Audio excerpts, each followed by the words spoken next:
Let's get nasty on a Monday. It's the Fast Lane on 101 ESPN with Jamie Rivers and Carey Davis and Andrew Marsh.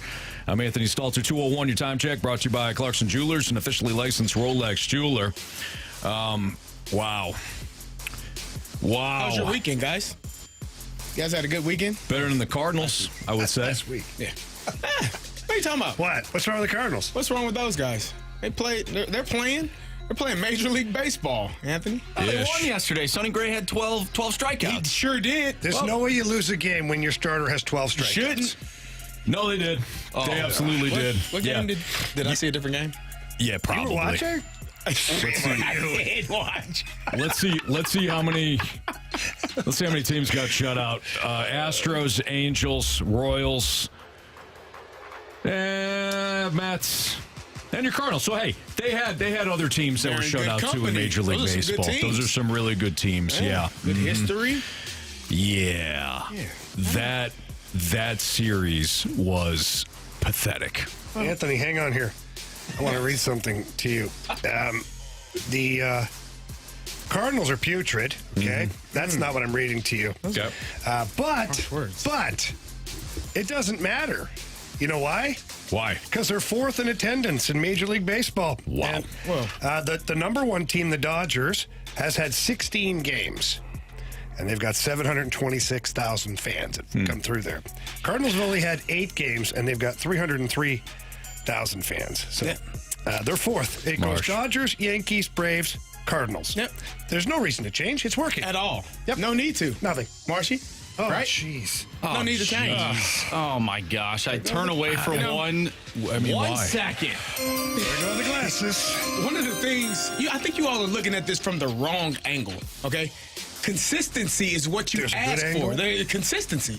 If we're nothing else, we are consistent. You talk about the consistency in the attendance. That's what we aim for, right? We're doing our job. Consistency. We haven't won a last game of a series yet. How more consistent do you want us to be? Okay, we're doing our job. You all have to look at it from a different perspective.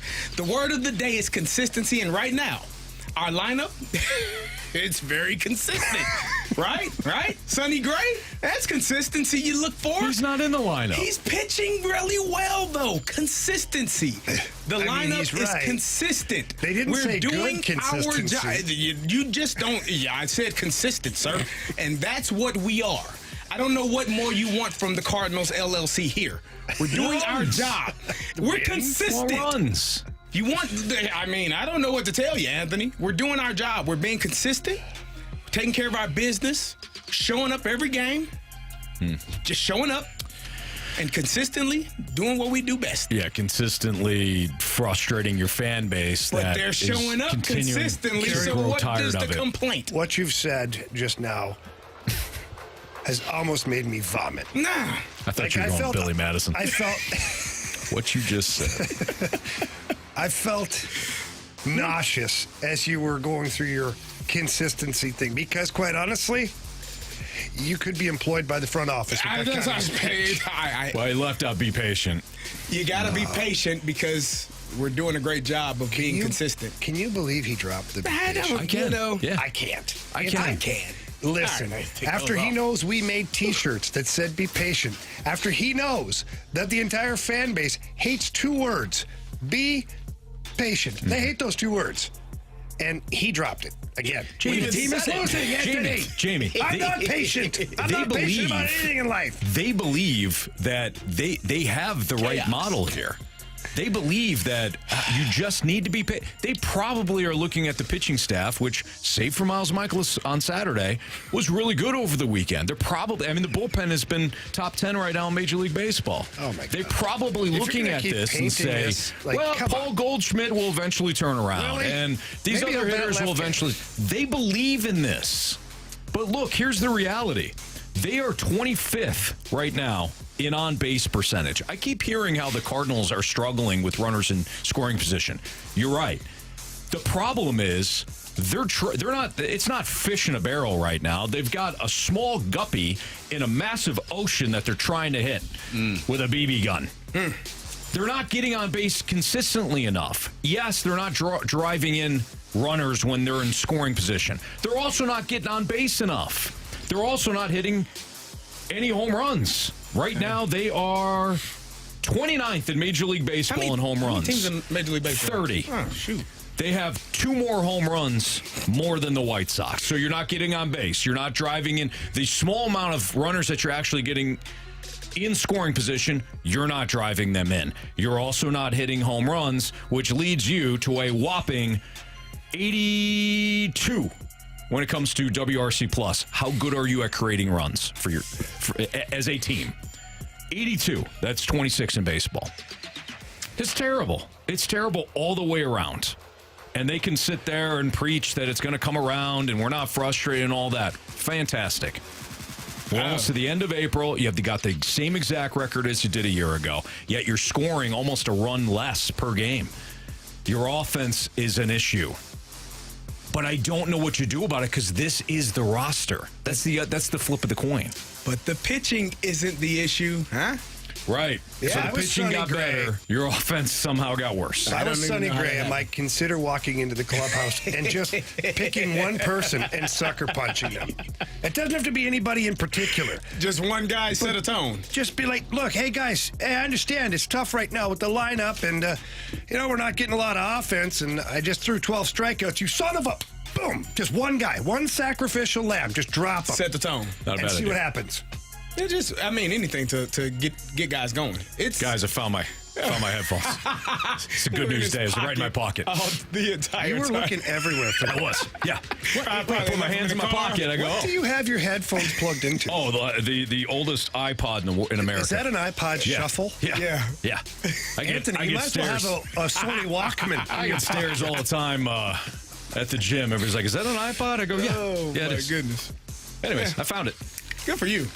Glad you. This is a good news day. Yeah. No, it's not. Cardinals got to figure it out. I mean, I don't know how you were looking around. back. You said I left them in the car. I might have left them at the gym. Oh, Yeah. nope, they're in my Nope, pocket in my the whole pocket. time. They're right here, Attached to guys. my iPod Shuffle. Yeah. It's got like 300 songs on that bad boy. Have you when's the last time you updated that? Oh, last You can't even Really? update it. You can't. Are you, able can't to even update update them it? anymore. Yes, I can. No, you can't. You're Absolutely. lying. What do There's you no way. update it on? It's not an iPhone. There's no way. I could put songs on it. That's all I need. What, do you think I'm on a spring for the wireless headphones? I don't think so. Oh, Apple. my goodness. Nah. They keep it real, do you? Yeah. Attaboy. That is amazing. Anyways, the offense sucks. I found my headphones, though. They do. You guys sound And they way are, better, by the way. These are crap. They are not hitting or performing well. They aren't hitting with runners in scoring position, as you said. And it's just, it is consistent. It's consistently bad. It's not showing up at the right times. And we talked about this in the office. You got Nolan Gorman not hitting well. You got Paul Goldschmidt not hitting well. Jordan Walker wasn't even in the lineup yesterday. He's not hitting well. You sent Victor Scott down. That was probably for the best for him. But they just are not doing well enough right now. I think, was it 9 games or 10 days since the last home run they hit? Who are you? 10 days. 9 10 days. In days. fairness, Who are you? they did get robbed. Paul DeYoung Newt did cool. get You know, robbed. hit it harder. Cool. Paul Hit it further. DeYoung. Farther. Yeah, hit it would be further. tied for the lead or for the team leading in home runs. What about Paul O'Neal? DeYoung. Oh, Neal's got Well, like that's a 8 different of story. okay. He's not Well, even he's been hurt playing. ever since he ran banged into his head somebody. there. I almost went to the game Saw that yesterday. coming. $10 tickets.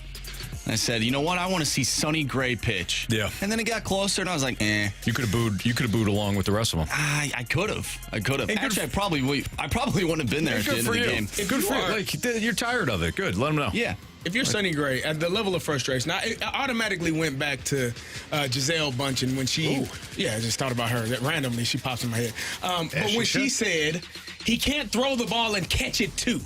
Like, Sonny Gray can't throw the ball and hit. Like, she talking about Tom Brady in the Super Bowl. His guys weren't catching passes. Well, if Sonny wanted it bad enough, he'd tell Ollie Marmol he just wants put to me bat. in. At this point, what difference would it make? Get rid of the DH. Yeah, just let him hit. What if the pitchers, anybody, show up, do your job, and do it well? And it's not. It's. I know we're going to talk about it. We got Guys, a we lot got of a text things early here. I mean, Well, go ahead. Coming in hot from the 618. Hey, geniuses, the players are not executing. What are you wanting Mo to do here? Pitching has long been the concern, but they are not the problem. I don't think we hell said blame. that? What are you, Did we blame come on, listening to? man. What are you talking about? Here's the thing. Ultimately, Mo is the guy at the top of the food chain and put this roster together. The fact that they're not hitting, I don't believe we said, Mo, you need to hit better. No, Goldie we didn't does. blame the Gorman pitching. does. A lot of guys need to hit better, but I in love this the hey one genius case, guy. I don't fault John Mozeliak. What I fault John Must be the Mozeliak Apple for thing. Must be the Apple thing. is Genius saying, bar. be patient. Don't tell me to be patient for the third, fourth year in a row. Yeah, We were patient last year. And until the year we before. couldn't. doesn't this person realize we're having separate conversations all at I don't one? think that person heard anything we said. I think people hear what they want to hear, take certain pieces out, and then spew things back at other people in form of hate. At what or point, anger when we were or going rage. over the fact that they don't get on base, they don't hit home runs, they don't hit the ball hard, they don't create runs, we say, Mo, you're the issue. You're not getting on base enough. Him and Ollie. It's implied that the Cardinals hitters are not getting it done. Why do you think we're having this conversation? Why do you think we're having this conversation? Because they're not producing. Mm-hmm. You saying that is like, I woke up today. Yeah, okay. How's your day going now? Like, what are you told? We didn't say anything about Mo outside of this is the roster. There's nothing more that you can do. This is the roster. You're right. Guys have to produce. But if you're talking about specifically with this offense, you're not doing anything well. Anything. No. Most of your lineup is not hitting the ball hard. Most of your lineup is not driving it out of the park. Most of your lineup is not getting on base consistently. Most of your lineup is not driving in runners. I say most Good thing you got because two catchers. Because this dude will probably come back and say, well, Contreras is hitting the ball hard. Okay. Your lineup overall is not producing. Where does that problem lie? At whose feet? Is it solely on the players? Is it on the hitting coach? I've heard people. It's on the players. They blamed everyone. Jeff Albert. It's on the players. Right. The aftershock of Jeff Albert. They blamed everyone. Mo. Exactly. At the end of the day, as a professional athlete, your job is. I had my coach tell. He said, our job is to tolerate you till we can replace you. Your job is to play as long as you can and not be replaced. Yeah.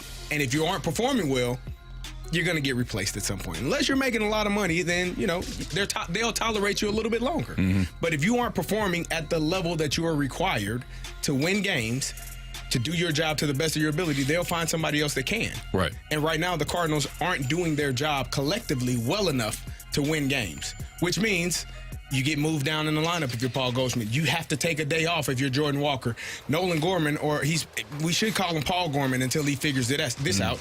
He's not performing well. At this point, I'd rather have Paul Gorman. I might. If your name is Paul Gorman, please go down to Busch Stadium. Bring your cleats. You can swing at a high fastball with the bases loaded and swing through it. I'm sure of it. And I'm not just picking on Gorman. The production overall is not good. At all. Arenado's hitting for average, so you can say that. Okay, Willis Contreras is stinging the ball, hard. Alec Burleson had that one ripped at about 106 miles an hour. Unfortunately, there was, it was to a guy.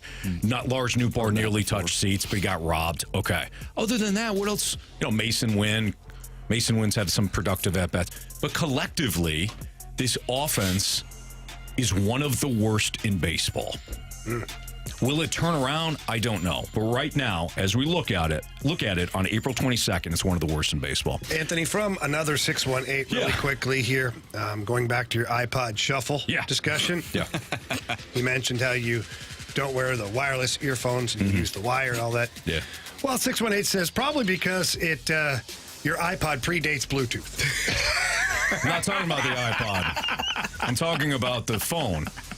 Why would I have the iPod Shuffle if I have the phone, right? That would be the thing. I would need the wireless because the Apple does. But the you Apple use phone, the headphones with the iPod Shuffle. Correct. But because the Shuffle doesn't offer have Bluetooth. I understand that. What I'm saying is the next step would be just put the music on my phone. Yeah. Which would require what? I don't know, you to do something? For me to buy the wireless headphones. Why? You can use those. No, there's no jack. Yeah, there is. It is. No, there's not. There's no jack on this. 100%. Show me the jack. Okay. You might need one of those dongles. You don't have to delete everything. Just give me your phone. Tom Brady. There you go. Yeah, the new headphones, Anthony, go right in here. Yeah. Same place The you're. same place. You're. The new headphones fit the You same gotta get new hole. No, headphones. not those. No, you gotta get new headphones. I'll buy you a $7 pair Oh, so of I headphones. gotta buy the headphones now, No, I'll which buy is it for why you. I'm saying this. He's so Which stubborn. is why I'm saying I won't buy the headphones. Merry Christmas, okay? I Amazon here in the happy break. You know, birthday. this day turned around when I found my headphones right in my pocket. You should have unplugged the iPod Shuffle before you took the headphones out. What, Carey? You think I'm embarrassed by this? I don't know. I'm No, not. I know you're not. I've got no shame. I haven't had an iPod Shuffle since like 2000. Nobody has. 4. But I do. Got all my songs right here. I thought Right in you my have the pocket. one with the little clip so you can clip it to the top of your the shirt. Nano. No need. Remember that? Jamie's more of a Feed it through the nano shirt. guy. Yeah. Oh.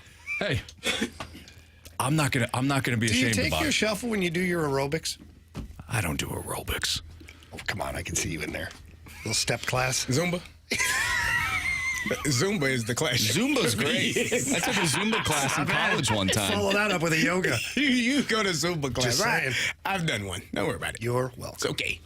You guys good? You guys No, feel, I'm watching the Cardinals. do you feel better now? I don't know. Might stretch it out a little longer. I like to build people up. You know, I you like to are. build people up. You're doing a great job. Thank you for. I think I work with guys that put people down. No, we're trying to. That's what it feels like. Anthony, we offered you solutions But I'm to your not. prehistoric problem. I didn't have a problem.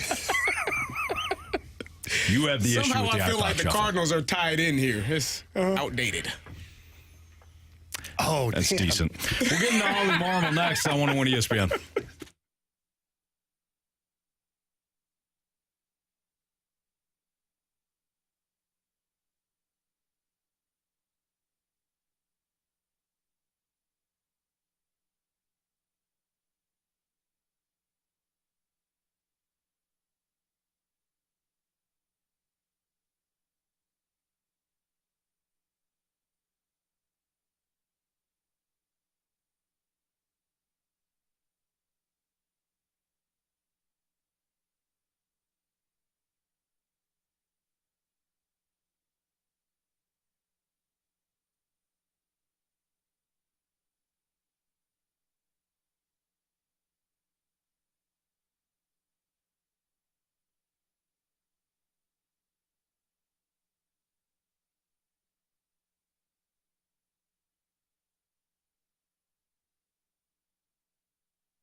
It is time to sell your home if you are looking to get rid of it fast.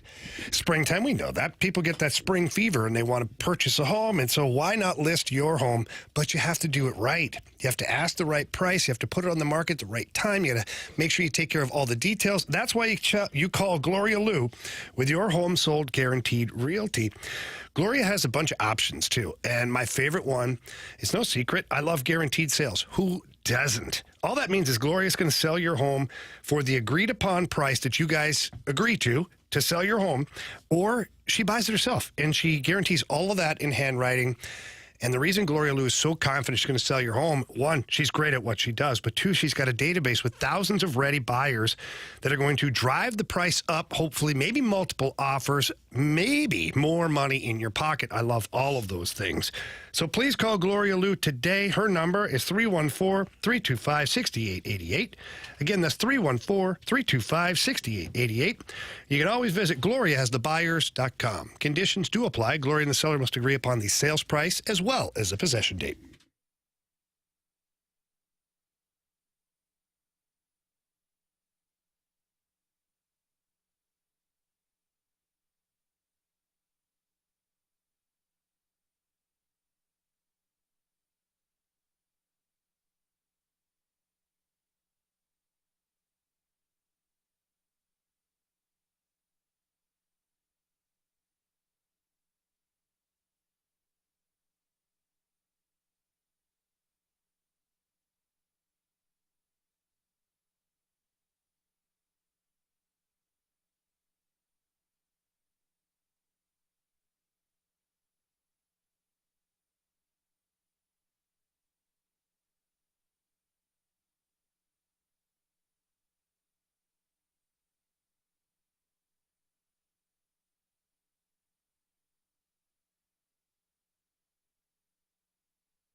guys, I heard a great joke this weekend.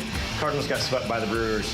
Why don't we just start laughing? I mean, it's not funny to me, but if we're not going to do anything and fire somebody, I don't care what it is. Fire a janitor, I don't care. We need to fire somebody. What got to be related to Jamie. Got to be related to Jamie. He might. Jamie likes to fire. You like to fire people. Yeah, but there's usually a cause. Yeah, you didn't watch this series? The janitor had nothing to do with it. He might be, quite honestly, might be the highlight of the season. He's probably doing his job.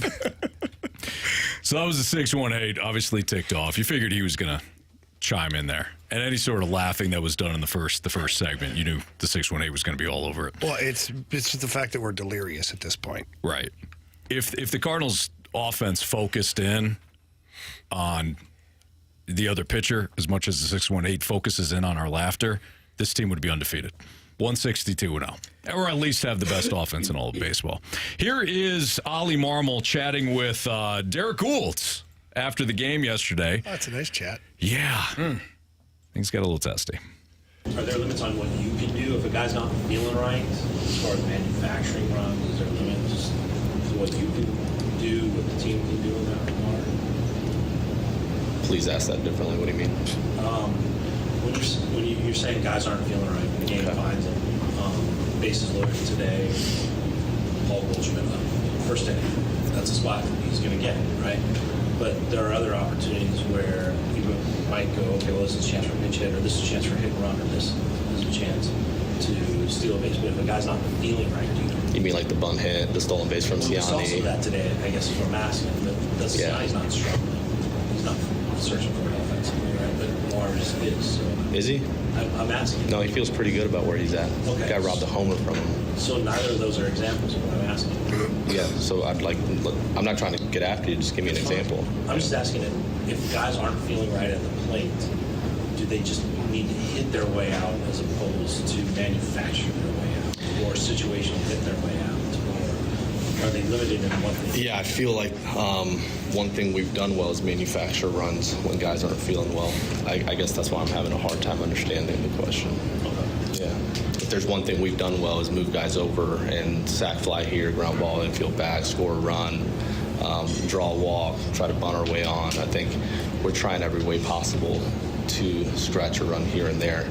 Bases loaded, Goldie up, take your shot. I mean, okay. What does it mean when guys aren't feeling right? They suck. I'm asking because, Jamie, you played professional hockey for a long time. I played professional football for a while. I never felt right, but I had to do my freaking job. I didn't feel 100%, whether it be mentally or physically, but that ain't no damn excuse. And so when you say guys aren't feeling right, I need to know what that means. Like, what do you mean by that? Yeah. Because if they're not feeling right, then maybe they shouldn't be playing. Is it that bad? Because if it ain't that bad, then it's not an excuse. You do your job because that's what you're paid to do. There are people driving right now that didn't feel right and got their butt up and went to work today and had to do a job. And nobody, no manager, no one came and said, you're not feeling right today. I know it's okay. Take your time. No. If you're not feeling right, then maybe you need to not be here today. Or let's get the job done. So I look at it as a possibility of being two things. One, maybe they're not healthy or whatever. Or two, when he says maybe they're not feeling right, means they're no confidence. Like they're not performing. It's a sexy way of saying. It doesn't have to be said. But it's a sexy way of saying they're not producing. Just for what it's worth, I'm saying I think there's two possibilities here. Either way, here's where I have some issues. Is the Cardinals are not manufacturing runs. Ollie, you're kidding yourself. You're moving guys around the bases, but you're not manufacturing runs because you got 0 yesterday. And you're 27th in all of Major League Baseball runs scored. So how are you manufacturing runs? Like you might think you are. Like he's like, the bunt hit or the stolen base. Great, fantastic. How many runs did you score off of both of those plays? Right. 0.0. So you're not manufacturing anything right now. And when I listen to Derek Gould, he's trying to ask Ollie if changing the strategy for struggling players would help. Meaning, like, moving the lineup around a little bit, or when Goldie gets up there, why not try a bunt from Goldie? I know it sounds stupid.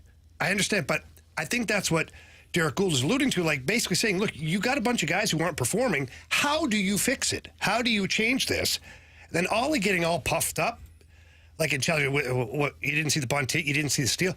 The moment you start defending minor decisions that you make in a game means that you don't have the answers to the questions that are being asked of you. Mm-hmm. Ollie, it's time to just be honest. Just be like, hey, look, here's the deal. We got a number of guys in our lineup who aren't hitting the ball right now. It's a huge problem for us. We're dealing with it internally every single friggin' day. These guys want to hit the ball. They want to score runs. We'd love to hit a lot more home runs. It's not happening right now. But if you think I'm not addressing it, if you think the players aren't working at it, you're wrong. We are. And we're hoping that it turns around really soon because, quite honestly, we need it to if we're going to stay competitive in this division. Boom, done. Now, any other question about your offense, you just be like, hey, I just told you, we're working on it a lot, man. Yeah. I feel your pain, but we're working on it. Now you don't have to sit there and get all puffed up and get mad at Derek Gould for asking a question. It's like he actually was trying to tee up Ollie to talk about small ball, to talk about other things, and Ollie took it in a different direction. Right. Yeah, because he's frustrated and he can't step in the batter's box. But you're absolutely right, Jamie. You look at it and you say, okay, what Derek Gould was asking about is your guys aren't hitting. Like you said, the guys aren't hitting. Are there any strategies that you have that can get guys going when they're quote unquote not feeling right? But then Ollie jumps on him and says, please ask the question differently. It's like, okay, how about this? Your team stinks. Can you explain it? Guys aren't feeling right is the softer way of saying we're not doing a good enough job right now. That's being honest. Mm-hmm. That's what you do as leadership, as a head coach, as a manager, as a front office, a POBO. You know what? I understand why people are getting frustrated when I say be patient. We're not performing well right now. We're not doing a good enough job, and it sort of reminds people of last year. I'm here to tell you, I don't think this is going to be like last year, but I can understand why people would feel that way.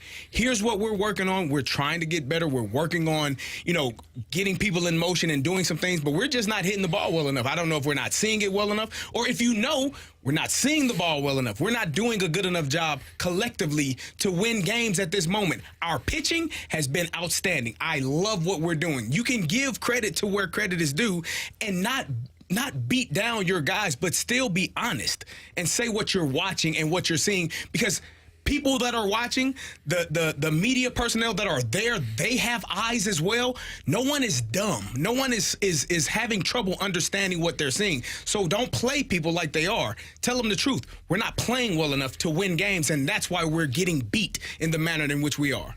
That's that simple. Mm-hmm. And there are no more questions after that because you've answered it all. And that's just that's anybody in leadership. That's your job, to take the hard questions. And that's for Ollie and that's for Mo. It's your job in leadership to tell people the truth, not try to coddle people to make them feel. Paul Goldschmidt is a professional baseball player. You don't think he knows he's not performing well? You don't have to beat him down. But you have to say, we're not doing it well enough right now, and we have to get better. And I know that I have the guys in that clubhouse that will. And that's it.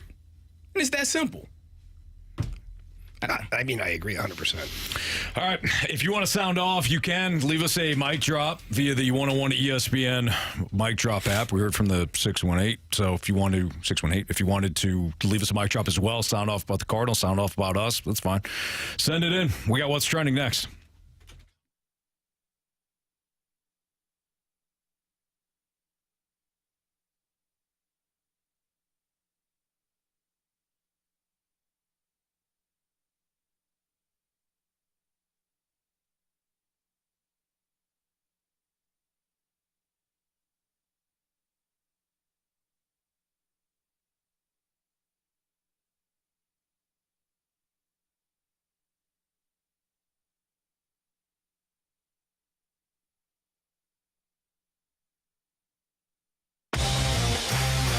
If you are currently in the market for replacement windows, whether it's your old windows aren't working well, or maybe you're just remodeling part of your home, please visit my friends at Window World, preferred window of the St. Louis Blues, and they just have an incredible product.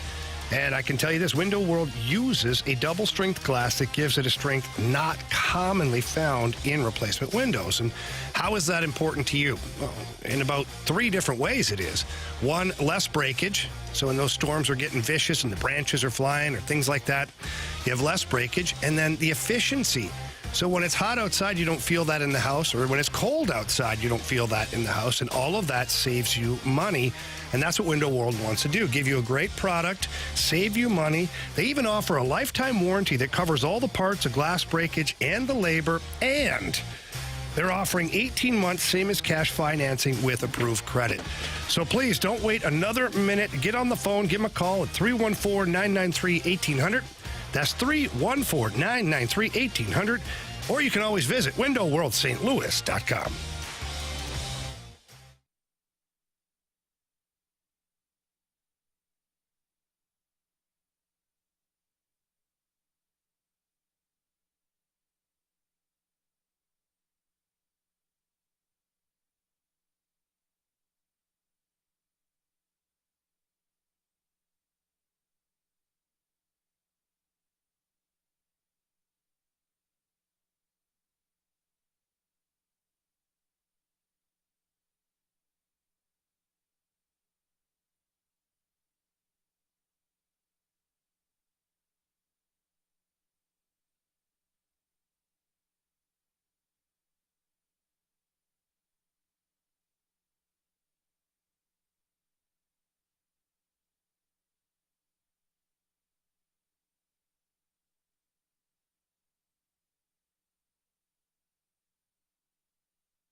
ESPN Sports Center.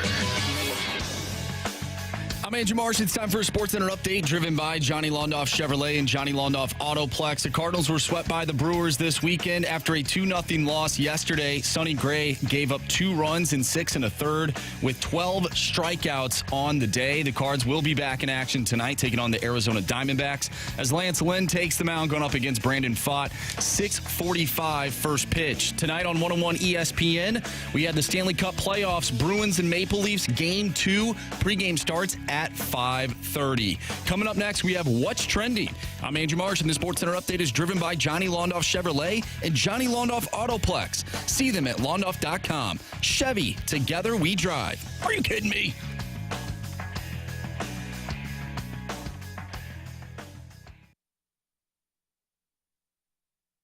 It's time to find out what's going on in the sports world with What's Trending Now. Brought to you by Goodwill. Donate a car and get tickets to the St. Louis Cardinals.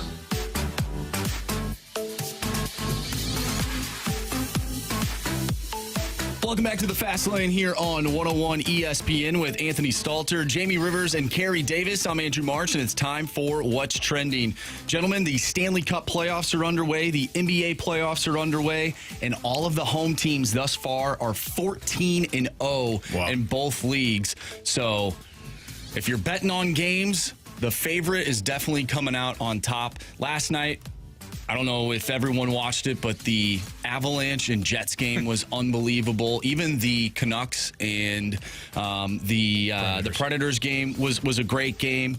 And then on the other side for the NBA, we had like one close game, but it was the OKC Thunder and the Pelicans. So some close games there, but overall a fun weekend of sports. Yeah, I was a little surprised that in all the NHL games, every single favorite won, and they pretty much won decidedly. I know, like, the Jets only won by a goal, but if you're watching that, they took command in the third period. The Predators had a couple of, I think we went up 1-0 and then 2-1, but again, the Canucks kind of seized things at one point in the third period. Same thing for Boston. Boston handled their business on Saturday. Florida, same deal.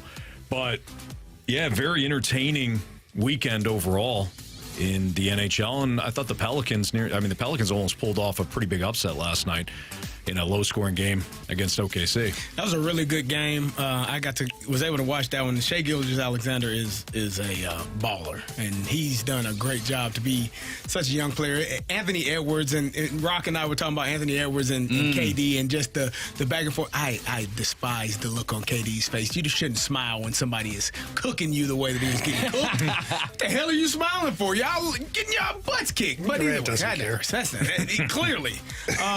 But no, it was a great weekend for sports. I was telling Jamie I was watching the Bruins game, and I was just befuddled as how they were easily getting so close to the net on the power play, trying to figure out why the Blues can't. But that's neither here nor there. It was a great weekend for sports. I thought it was a great time. Good games. Yeah, it's fun. Look, this time of year is always fun. I'm not going to lie to anybody and say I passed up an NHL game to watch the NBA. I'm not. I mean, they played 4 in a row yesterday on ESPN, one after another, pretty much. Dialed in. I was dialed in. I flipped back and forth, Jamie. You can. Yeah. Okay. You need the 2 TV setup, gentlemen. You need the 2 TV setup. Batteries. It doesn't have the previous channel button, so it makes it way more difficult. Anthony, you get the same one. Yeah, yeah. And no, but it's fun. It's fun. The NHL playoffs is always a lot of fun to watch. It's fun to watch the teams that rise quickly. Like the Boston Bruins, that was a whole other version of them. And it was also another version of the Toronto Maple Leafs. Anxious to see how that one shakes out tonight. But, yeah, all the home teams winning is odd. Usually it doesn't happen. Remember in the Blues 2019 run, they won more games on the road than they did at home to win that championship. So we'll see when the dam breaks for the home teams in this playoff run. But I'm also excited to watch the Vegas Golden Knights play tonight because they've assembled an all-star team. They're healthy. Yeah. Whole team. Imagine that. They're like 12 or 13 million over the cap. Good for them. Mark Stone miraculously is fine. Alex Pietrangelo is fine. All in time for game 1 tonight in Dallas. Hurdle is fine. I forgot he was on their team. William Carrier is fine. And if that doesn't make you puke, their top defense pair is Noah Hannafin and Alex Pietrangelo.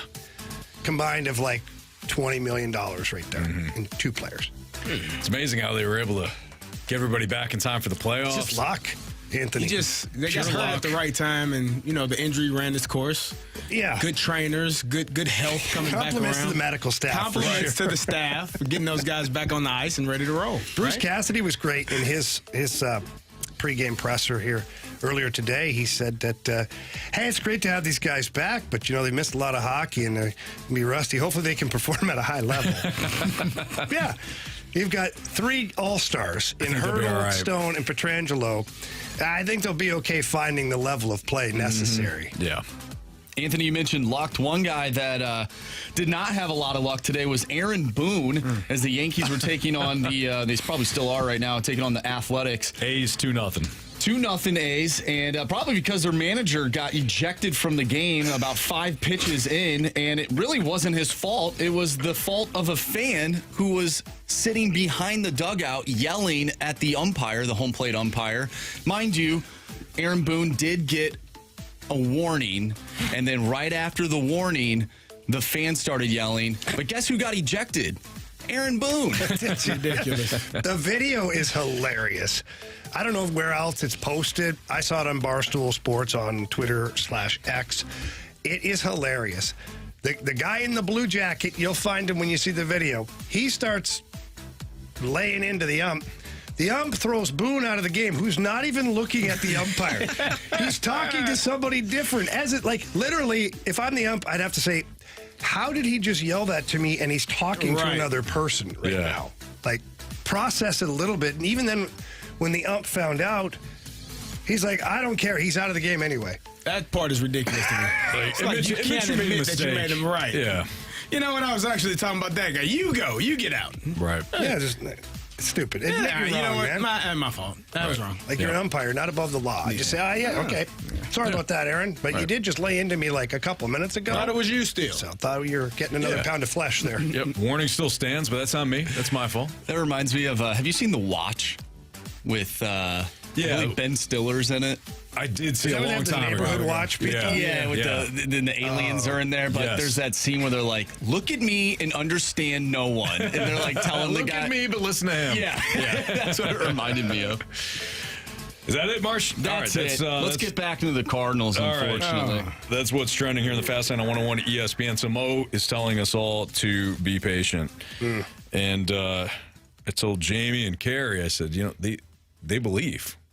They believe that what they're doing is going to work. Is there any reason for us to believe? Plus, if you got mic drops, we'll continue to take your mic drops and play them next on 101 ESPN.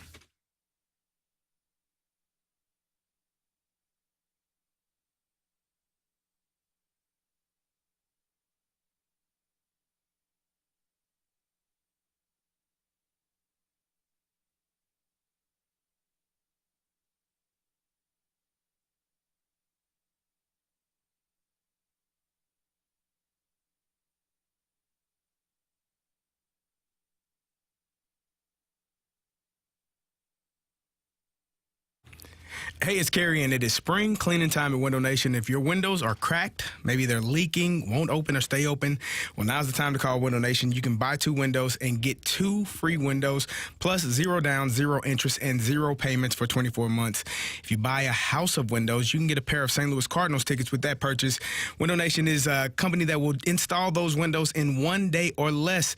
And with Window Nation windows, they come with a lifetime warranty. Window Nation, all they do is windows. They are experts. They've installed over 200,000 windows just last year, 96% of them requiring no follow-up visit. They'll measure that window 3 times to ensure proper fit and make sure, like I said, it'll be done in 1 day or less. So you should call them now at 866-90-NATION or reach out to them at windownation.com. That comprehensive lifetime warranty includes the entire window, including the glass.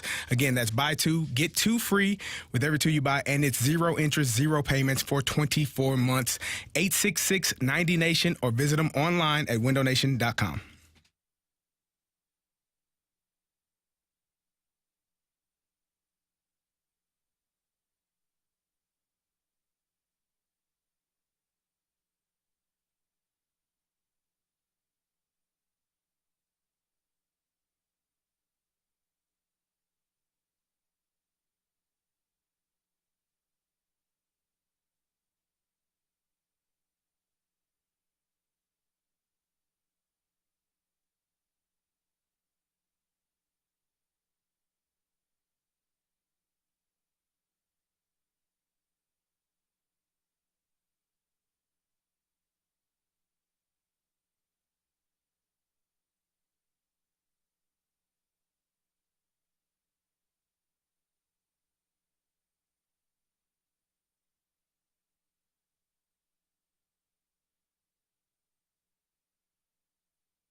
play lineup game here in the Fast Lane on 101 ESPN. 6:45, first pitch at Busch Stadium. New series against the Arizona Diamondbacks. Lance Lynn toes the rubber for the Cardinals. Brandon Pfaadt toes the rubber for the Arizona Diamondbacks. He's a right-hander, boys. This could be interesting. Based on the fact that Ollie dropped Goldie to 5th, like, I really don't know what we're going to... Oh, no. And at this point, like, if you're Ollie, I think you still have to keep shuffling the deck a little bit. Do we have more mistakes in the lineup game than the Cardinals have runs tonight? Ooh. Well, yeah, if we have one mistake, it's probably... Come on. Jamie. Come on. You got to be pit. Never mind. I can't do that. Be careful with those words. So you say... I say yes. Carey, we have more mistakes. Because I don't know what order we're going to go in, and I'm sure. Because I think Paul Goldschmidt is back in the 2-hole. You like Goldie in the 2-hole, don't you? Yeah. Gold. He hasn't been doing his job there, though. Jamie, what do you think? Do you think we have more mistakes than the Cardinals have runs? And then Marsh, Well, absolutely. What's your thought? No. No, you don't. Oh, from the guy who wouldn't even pay $10 to go see a game. Now he's the optimist. Well, maybe he just believes in us. You want to know why I didn't go to the game? Because I was hungry. And I'd rather spend money on food than go watch them play. Damn. You could have got food at the Cardinals game. Well, you know. He's got to. Now we're talking about. Now we're talking about $100. Yeah. Because if I get food, I got to get a beer, and then if I get one beer, I got to get two. Right, and you're Just watching keep that coming. game. And then I probably get a third. There you go. And Anyways, fries. all right, here we go. You guys ready? Oh, no, that's an add-on. No. Okay. What? We're talking about food. Yeah. Makes sense. I mean, those chicken fingers must be incredible for $19. How else do you want them to keep the payroll going, huh? Oh, You want pitching? I Then love to buy get a some paper. chicken fingers. All right. Okay? This is your Sonny fault. Gray. We appreciate it. Brandon Donovan? Yeah. Sure. Show us Brandon Donovan. Donnie. Hey, this headband's pretty cool. This is now the 2-hole. Who was here yesterday? Contreras. Contreras. Yeah, I think it stays Contreras. I do All right, too. go ahead. Goldie didn't give any reason to change it. I agree. You have it. Go ahead, Anthony. You got it. Show us Wilson Contreras. DH. No. Catchismith. Check. Was it nude here in the 3-hole? It was, and he got robbed of a home run. You heard Ollie. And you heard Ollie talk about how hard he hit the ball and how he's been playing well. This Put is him back there again. Show us the newt. What makes you think she's a witch? Well, she turned me into a newt. A newt. We got better. Good job, fellas. You got this one? Show us Nolan Arenado. He's a Gold Glove winner and perennial All-Star. Oh, listen to Mr. Gold Glove over here. Come on. You guys are doing pretty well. All right. Now, It's Goldie. Goldie. Yeah, it's Goldie. I would drop He him. got a hit yesterday. This is RL chalk for sure. I'd have Mason win here. Nah. Send a message. Hey, who's better, RL Chalk or DL Hall? That's a real player that actually just pitched against you this weekend. Yeah. Now, was he Friday night or Saturday? He was Saturday. He gave up some runs. Yeah, he wasn't that Did great. he win, though? No, he didn't No, get the he win, didn't. but No, the team did. the team did. Yeah. So Colin that guy- Ray shoved it up your That guy's a winner. I saw the Cardinals take the lead. Then I went to take, went to the bathroom, and then I came out of the bathroom, and they were losing. That's a tough break. Wow, that's a long peak. I do agree with Ollie sticking with Sonny Gray, though. I didn't have a problem with it either. Yeah, man, let's go. No, Give up a hit. I would Okay. have left him in even after the hit. It's not a bad thought. Yeah. Yeah. Anyways, Goldschmidt. There you go. Show us RL chalk, please. Chalk. Yeah. Get my tub of chalk. All right. Not bad, fellas. So they called up the other catcher. So I think Pahis. Pahis. Okay, Anthony. Well, Carey nailed it too. Okay, guys, great job. First Thank name you. you've nailed. Good job. That's true. I think it's Herrera here. It's 6. Okay. What do you think, Carey? I don't think so. Huh. Wow. Because I think Donovan is at DH. I think. He's going to be in the outfield. We Where? don't have Victor Scott We're anymore. going to put in center field. Siani. Michael Sarah / No, he's out. Siani. Newt's playing center field today. Remember me saying that. You want to go with Ivan Herrera? You have. Would you at not it, sir. rather have Newt Bar in? Carey, hang on. Okay. You don't even know I'm going to ask. Okay, You sorry. don't. You're right. I do that often. It's okay. Yeah, You get all puffed up, and I don't blame you. I like your intensity. Yeah, I'm sorry. Okay, you get a lot of I chutzpah. gotta work on it. Now, would you rather have Lars Nootbaar in center field and Herrera able to hit? Or would you rather have Siani for that good defense, even though he can't get any offense going? And then you're going to have some misplays in the outfield. But go ahead. There is not much of a drop-off, if any, between Siani and Nootbaar in center field. I don't think that they want Newton in the outfield. Or Newton in center, excuse me. I don't think they trust him. They're waiting until Dylan Carlson comes back. I think Superbad's in center field. You need offense. I know. If Herrera's not in your lineup, then you're absolutely lying to everybody. I don't think he's in the lineup. I've made that Jamie, I think I've made that same point as you. I completely agree, but I don't think he's in the lineup. Who do you think is here? I'll let you guys go ahead. Mason You don't believe in Herrera. No, I don't think Mason Wynn. And I also don't think it's Gorman. I think Gorman's out of the lineup. Mason Wynn? That's what I just said. He said no. And you said no? I don't think he's so that who high. the hell else is it then? Okay, let me think. Jordan Walker? Boy, let's elevate him in the lineup. Wynn, Walker, Superbad.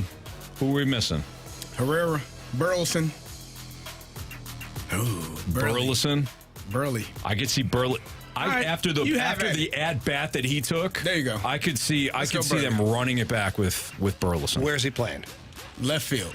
So you'd rather have Alec Burleson in left field it's not than about us. Lars Nootbaar in freaking center field. Jamie, it's not about us. We're trying to put it together based on what Ollie's doing. DH. Yeah, he's going to be the DH. And Donovan's at second. Okay. And then you got Walker, Newt, and Superbad. Let's go. Go ahead. You have at it. You say it. Burleson? Yeah. Show us Alec Burleson. Alec, we have a problem. Burley to the rescue! You got to think about what Ollie would do. Ollie's not a big fan of having Ivan Herrera in the lineup because he doesn't want to generate runs. See that? He wants to. He'd rather manufacture runs. Well, I don't even know if he wants to do that. See that shoe? Says Adidas. Mm-hmm. I taught him that. All right. Then why call up the other Wynn. catcher if you're not going to put both guys in the lineup? It's absolutely asinine. You sent down Victor Scott, and you called up the other catcher so that you could have the luxury of putting two of the best bats you've had all season in the lineup, and now you don't do it. Jamie, I'm with you. I wonder why the team's losing. Just saying. I'm with you. I'm not arguing with you, Anthony. I'm yelling at Ollie through these airwaves. I don't think he's listening. Don't take it personal. Wasn't even looking at you. You'll know it if I'm talking to you. Go ahead, whatever. You guys are funny. Jamie, I think you needed that, so it's okay. I got a lot more, too. It's all right. And it won't be at you, so you don't have to think I'm yelling at you. I'm just saying. I'm just yelling. Okay. Mason Wynn here? Walker, Wynn. Yeah, Wynn, Walker, Superbad. Yeah. Okay. Show us Mason Wynn. Sorry, guys. Oh, he needs a day off. You better listen to me. It's our guy, Crawdaddy. He's in the lineup here. Jordan Walker here? No, Wynn needs a day off. They had a day off yesterday. He needs another one today. I think Walker. It would be Walker. All right. It better be Walker. It's one time. Okay. What do you think, though? I'm okay with it being Walker. I'm okay with it being Siani. I'm not okay if Crawford pops up in this lineup today. Okay. They had an off day yesterday, and you can't come back after an off day with that. If a guy's tired because he played 3, 4, 5, 6 games in a row, like consistently. Well, they didn't have an off day. They just didn't play. Show up. Yeah. So technically, you're not wrong. That's right. Oh God, I forgot. The offense had. You said that a couple of times. You're not wrong. You know why they kind of did have an off day because they played earlier, and then I was watching hockey really late, so it felt like it was yesterday, and I felt like I'd watched this crap before. Yeah, I mean, Jamie, technically. Oh, whoa. Oh, Marshy doesn't have to throw the computer. Yeah. All right, so who do you think? Walker? Oh, jeez. Let's go Jordan Walker. All right, go ahead. Show us Jordan Walker. Stupid. Stupid. That's 2 times. Maybe he's right. Maybe Herrera's in the lineup. Marshy, Brandon Crawford. Your computer No, it's thing not Crawford. sagging down there. The medicine shop in St. Charles has sildenafil for less than $2 a pill. It might help that monitor a little bit. I don't think it's Crawford. Jamie might be right then. It's not Ivan Herrera. Circling back to his point, though, about Pahis. So maybe Herrera's here. Newt is in center field. Maybe. No. Donnie is center field? Donovan's at second. Burleson is the DH. So DH is then Burley is in left field. Oh yeah. No, Burley's going to be in the outfield because There you go. Okay. Go with Ivan Herrera. Jamie, you go ahead. I don't even know how that happened. Jamie, you go. I hope, for the sake of this organization and the hope for St. Louis as a city, that this is Ivan Herrera. Show us Herrera. I'm just going to say this right now. I think Yvonne Herrera is going to hit a home run. Good job, Jamie. Marsh just literally called that at Ballpark Village. She had a vision. Nice job. Oh, yeah, now it's nice job. That was a good job. No, you heard him yelling at me earlier. It's not going to work. You're not going to do that. Now he's like, nice job. I knew you were yelling at me earlier. I wasn't, but now I am. How did that happen? He doesn't know. I don't know. I can still see it, though, so we're good. All right. 8th. This is win. Yes, it has to be Mason. You got Jordan Walker batting 9th? He's not be in my lineup. lineup. Who's playing right field? Anybody else right now? Newt. Who's playing center field? See, super bad. Oh, okay. Show us Mason win. I'm watching the Futures game, and this thing's all over Instagram. It's like, this guy threw a ball 100 across the time. That's awesome, but, like, how many throwing errors does he have? Shut up! So Jordan Walker's not going to be in the lineup 2 days in a row. Carey, would he be in your lineup? You're Then coaching. send him down. I know that, but they don't have another body. The hell they... I'm sorry. Who they got? Plenty of body. You just said Crawdaddy. He's going to play right field? Hey, he can play second base and put Donnie in right field. Have you seen the man? You put him at second base. This is put brutal. him in the dugout. What? This is Michael brutal. Ciani. This is Ciani for sure. Show us super bad. Michael. Thank you. Michael. You're not Michael Phelps. You're Michael Cera. So we need 2 runs today. Finally, Ollie's need going 3. for it. You need 3 to beat us. Because we got 2 wrong. It was 1. I'm trying to give you guys the benefit of the Two's a doubt. push. Two's a push. Yep. 2 we'll see tomorrow. All right, Marsh, go ahead. Run it. All right, leading off, playing second base, Brendan Donovan batting second. Your catcher, Wilson Contreras, batting third in right field, Lars Taylor Tatooine Newtbar. Your cleanup hitter, third baseman, Nolan Arenado. Batting fifth, first baseman Paul Goldschmidt. Batting sixth in left field, Alec Burleson. Batting seventh, well, actually, you know what? I wrote down catcher twice. Because we don't know what position they're playing. Contreras is your DH today. Oh, Contreras is your DH. I got to scribble on my page. Boy, this is a mess. Batting keep seven, score here.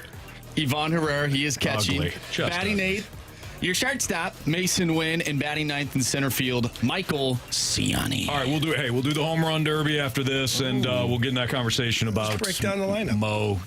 Mo telling us all to be patient. You be patient. That's next on 101 ESPN. We want your insight and honest opinions on the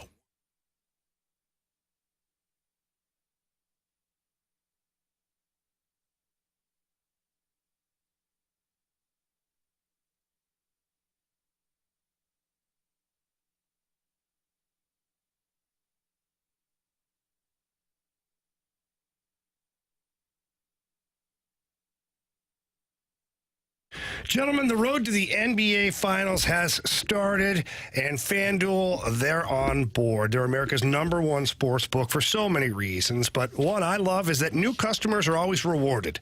And right now, new customers to FanDuel can go on their own playoff run with $150. Carey, all you have to do, it's really easy. You just place a $5 bet, and you get $150 in bonus bets. That's win or lose to use during the NBA playoffs. Yeah, Jamie, you can bet on three-pointers made in a game, the over and under point totals for a game, the first basket scorer, and so much more. If you want to go rebounds, over, assists, under, point score, whatever you choose, just go to FanDuel.com/fast to get started. All right, Carey. We got tonight. You got Cavs, Magic, Sixers, Knicks, Lakers, Nuggets. I'm going Denver Nuggets. I mean, if you show up the way they did the other night, they look like they are on a mission to go back-to-back. So Carey's laying the 7 with the Denver Nuggets. However you want to play, just make sure you go to FanDuel.com/fast to get started. Again, FanDuel.com/fast to get started. With FanDuel, the official sports betting partner of the NBA. Must be 21 or older and present in Illinois. First online real money wager only. $10 first deposit required. Bonus edition is now withdrawable. Bonus bets that expire 7 days after receipts. See terms at sportsbook.fanduel.com. Gambling problem? Call 1-800-GAMBLER.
Stay fair! Stay fair, stay fair! Go foul, go foul! I don't believe what I just saw. Home run. 3:06, your time check brought to you by Clarkson Jewelers, an officially licensed Rolex jeweler. Let's play our home run derby game. I don't think we did anything on Friday, did we? No, well, the Cardinals don't hit home runs. That's true. Freddie Peralta shoved. Yeah, this is like the worst game to play, honestly. Yeah, this is why we haven't had any lead changes. We haven't had any drama. Is the Cardinals haven't hit a home run in 9 games. Yeah, that's fun. It's fun for everybody. Without further ado, Jamie. Yeah, oh gosh, yeah, can't wait. You're up. Yeah, I don't know. I just don't know anymore. I think Lars Nootbaar runs into one. He got close last game, got robbed. Hell of a play by the center fielder. But I think I think he touches seats today. I'm going to go with Ivan Herrera tonight. I'm going to go with Paul Goldschmidt. Got a hit yesterday. Not a hard hit ball, but sometimes that's all it takes. Just a little bloop, something happening, then all of a sudden you over the fence. So you might hit 2 tonight. I don't know. Oh God, Carey. Yeah. You have the glasses on. My God, he really believes this now. Wow. I was going to go with Burleson, but I wonder if he gets subbed in for late. There might be somebody in the stands with a glove. Yeah. Wait, what? I'm going to go with Wilson Contreras as my home run call tonight. Wilson Contreras. There you go. There's our home run derby. All right, Did we ever determine where Nootbaar is on the tiers? Yeah, we did. He's second tier, He's second tier. Right. Yep. Yeah, he's on there. I forgot if we addressed that or not. Yeah, so Jamie with Lars Nootbaar with a 2. Ivan Herrera is also a 2 for Marsh. Carey and I have 1-point players. He took Goldschmidt. I took Wilson Contreras. 1-point players for those guys. Take any points we can get. Any points. Yeah. Any points at this point. Just a home run would be nice. I don't even care if we get the home run, like our guys do. I'd be nice, but just any home run. Yeah, that'd be good. Fun to watch. I understand that, Carey, but at this point, sometimes we have to hope for like the greater good of the whole thing. Hey, we just win a game. That's asking a lot. Yeah, come on, man. You just got swept by the Brewers. What the hell is wrong? Talking home runs? We can't even win a game. Playoffs. All right. Playoffs. Here is John Mozeliak with Jimmy the Cat Hayes over the weekend on Bally Sports Midwest, telling us, as Cardinals fans, what we need to be doing right now. Yeah, probably what I'm about to say is going to make people mad, but it's really about just being patient. These guys know what they're doing. They know how to do it. To your point, their resumes are spectacular. So in time, we think it's going to work out. Now, behind me is the batting cage. There's a lot of people that are working really hard to try to get themselves going. And, I have confidence we'll get to where we need to go. All right, so here's the question, you guys. Is there any reason at all, any reason, to believe that the Cardinals will turn things around offensively? Just law of averages, even. Eventually. Okay. Yeah. So when you believe that. Law of averages. They can't be this bad. There you go. Okay. For this long.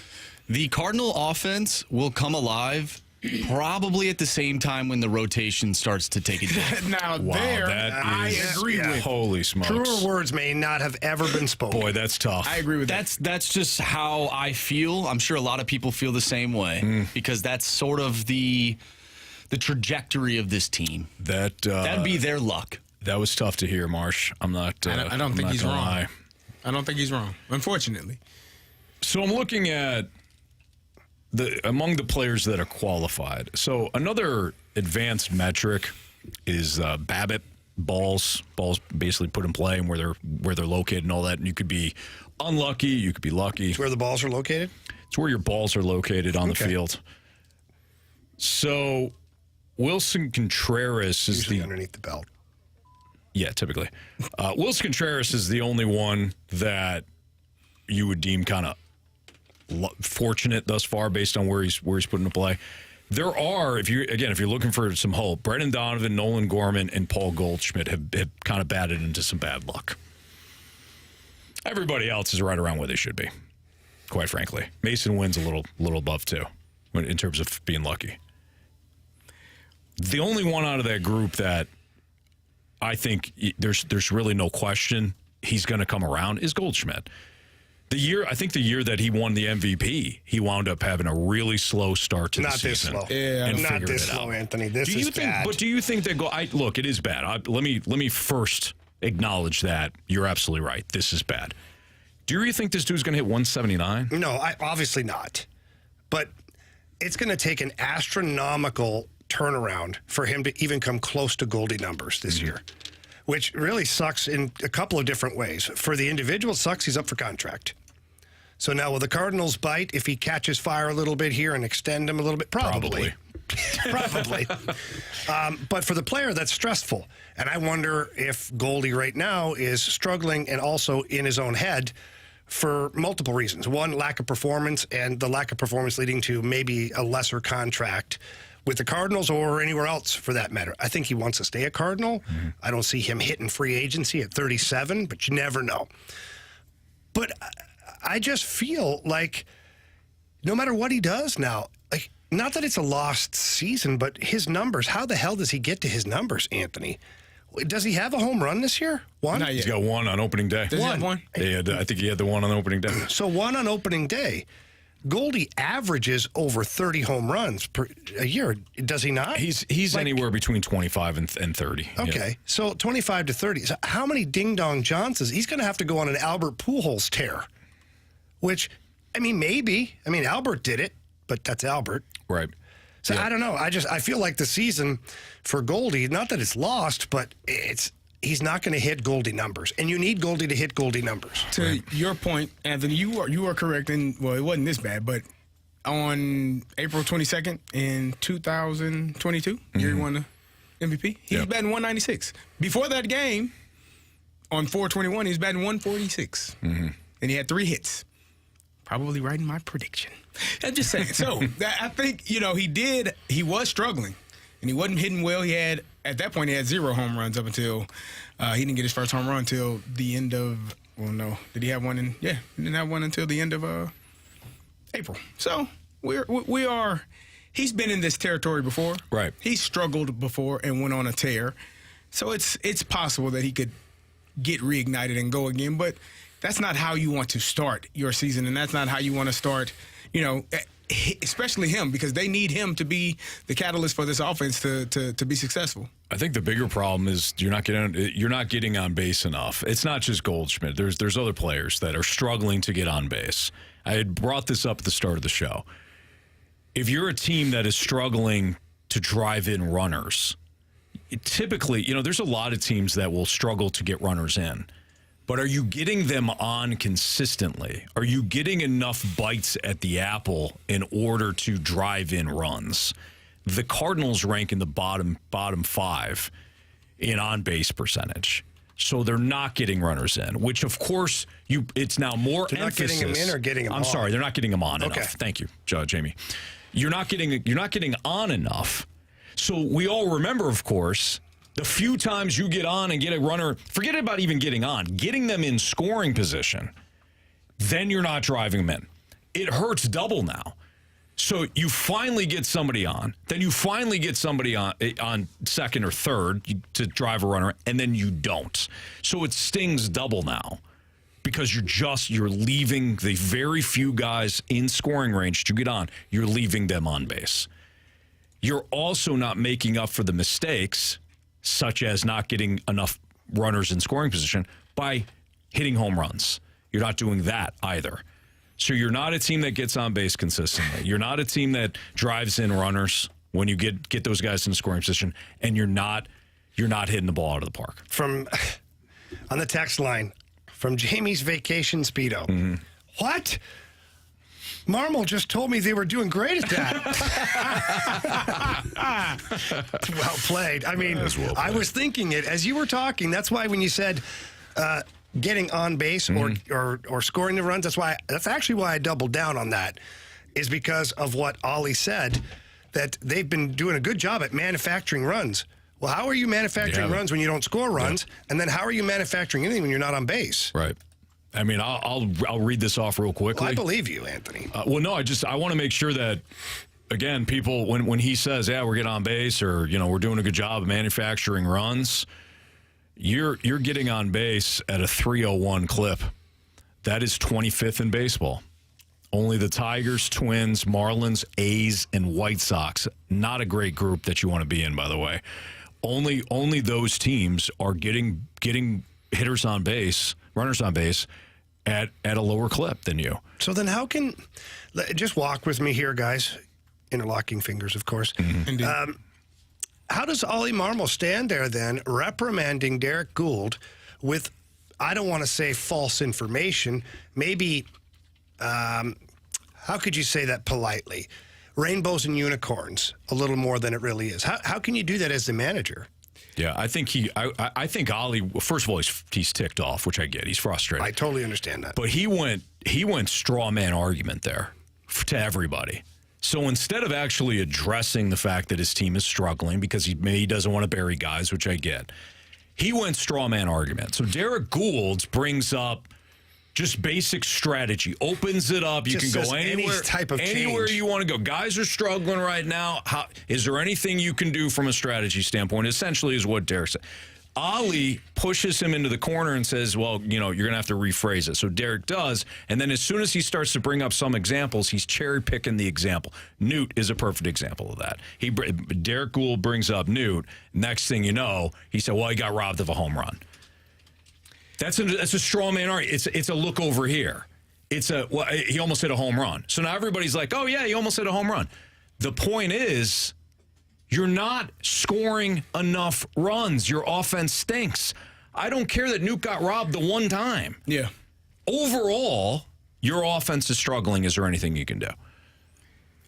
That's how I broke down that little terse And the simple thing to say is they're working on it. We're trying to get better. We understand it's a problem. And hopefully at some point we'll get runners across. Guys, I'm going to bring this right now. I know we're tight on time, but our guy Brandon Kiley, who is on top of everything, he's listening to the show right now, and I love that he listens to the show. Hey, Brandon. He says that, for what it's worth, Ollie's talking about making productive outs, bunts, sac flies, etc.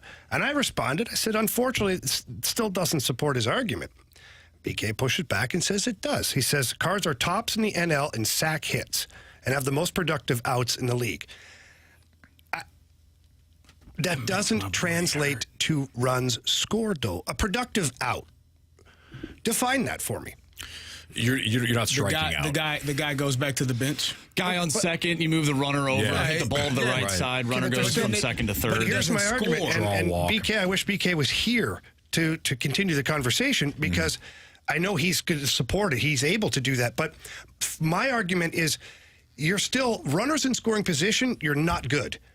You're not good as a team. You're not good at getting them on base, and you're not good at scoring runs. So what is a productive out truly? That's why I hate analytics, because you can twist and turn anything to make it seem productive. A productive out, as Mark said, is moving the guy over from second to third. Yeah, but if you don't move him to home, who being cares? productive is getting the guy home. And That's the production. You're not going to have six sack flies in a game to outscore the team 6-5. Like, that's just probably not going to happen. Okay with. I think what Kiley is. I'm assuming what Kiley is saying though is that if Derek Gould is going to ask about strategizing and Ollie's going to respond with certain things that they are doing, sack bunts, sack whatever, moving guys over, then Ollie does have an argument. But this goes back to my point about it being a straw man argument. It is, hey, we're doing one thing well. You're doing 42 things wrong, and you're not. Carey, I know you don't like analytics, but it actually supports the fact. Again, you're not doing enough from an offensive standpoint. You got an 82 WRC plus. It's terrible. How did those productive outs work yesterday? Not well. Okay. You got 0.0 You didn't score runs. any runs. Yeah. That's the only pushback I have. That's the only thing I care about. I love BK, and he's got great analytics. He's got great arguments. Respect the hell out of him because he does the work all the time. And that's why I said I wish he was here to continue the discussion, because a productive out for me is when you get a run scored. I understand that there are certain parts that help you win games, but the ultimate goal is to actually win the game. But again, if you're trying to move the guy into scoring position, and then yes, so if you're doing the first, I know, but if they're doing the first, if they're doing the first part. You hope that eventually that second part comes along, but that second part is the most important. I agree. Part. I agree. Because if you don't get guys in, you're not. It doesn't matter. Right. All right. Let's do what happens first. So we're going to play that game next. 314-399-9646. What happens first next in the Fast Lane?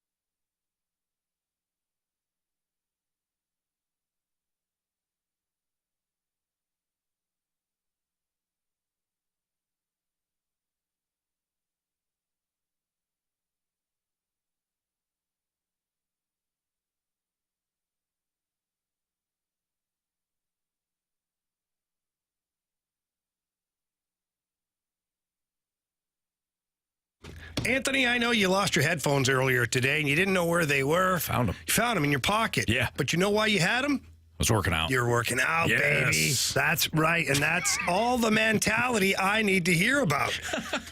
We're struggling. You and I were tired. We're run down, all that crap that goes on. And let's be honest, a little overweight.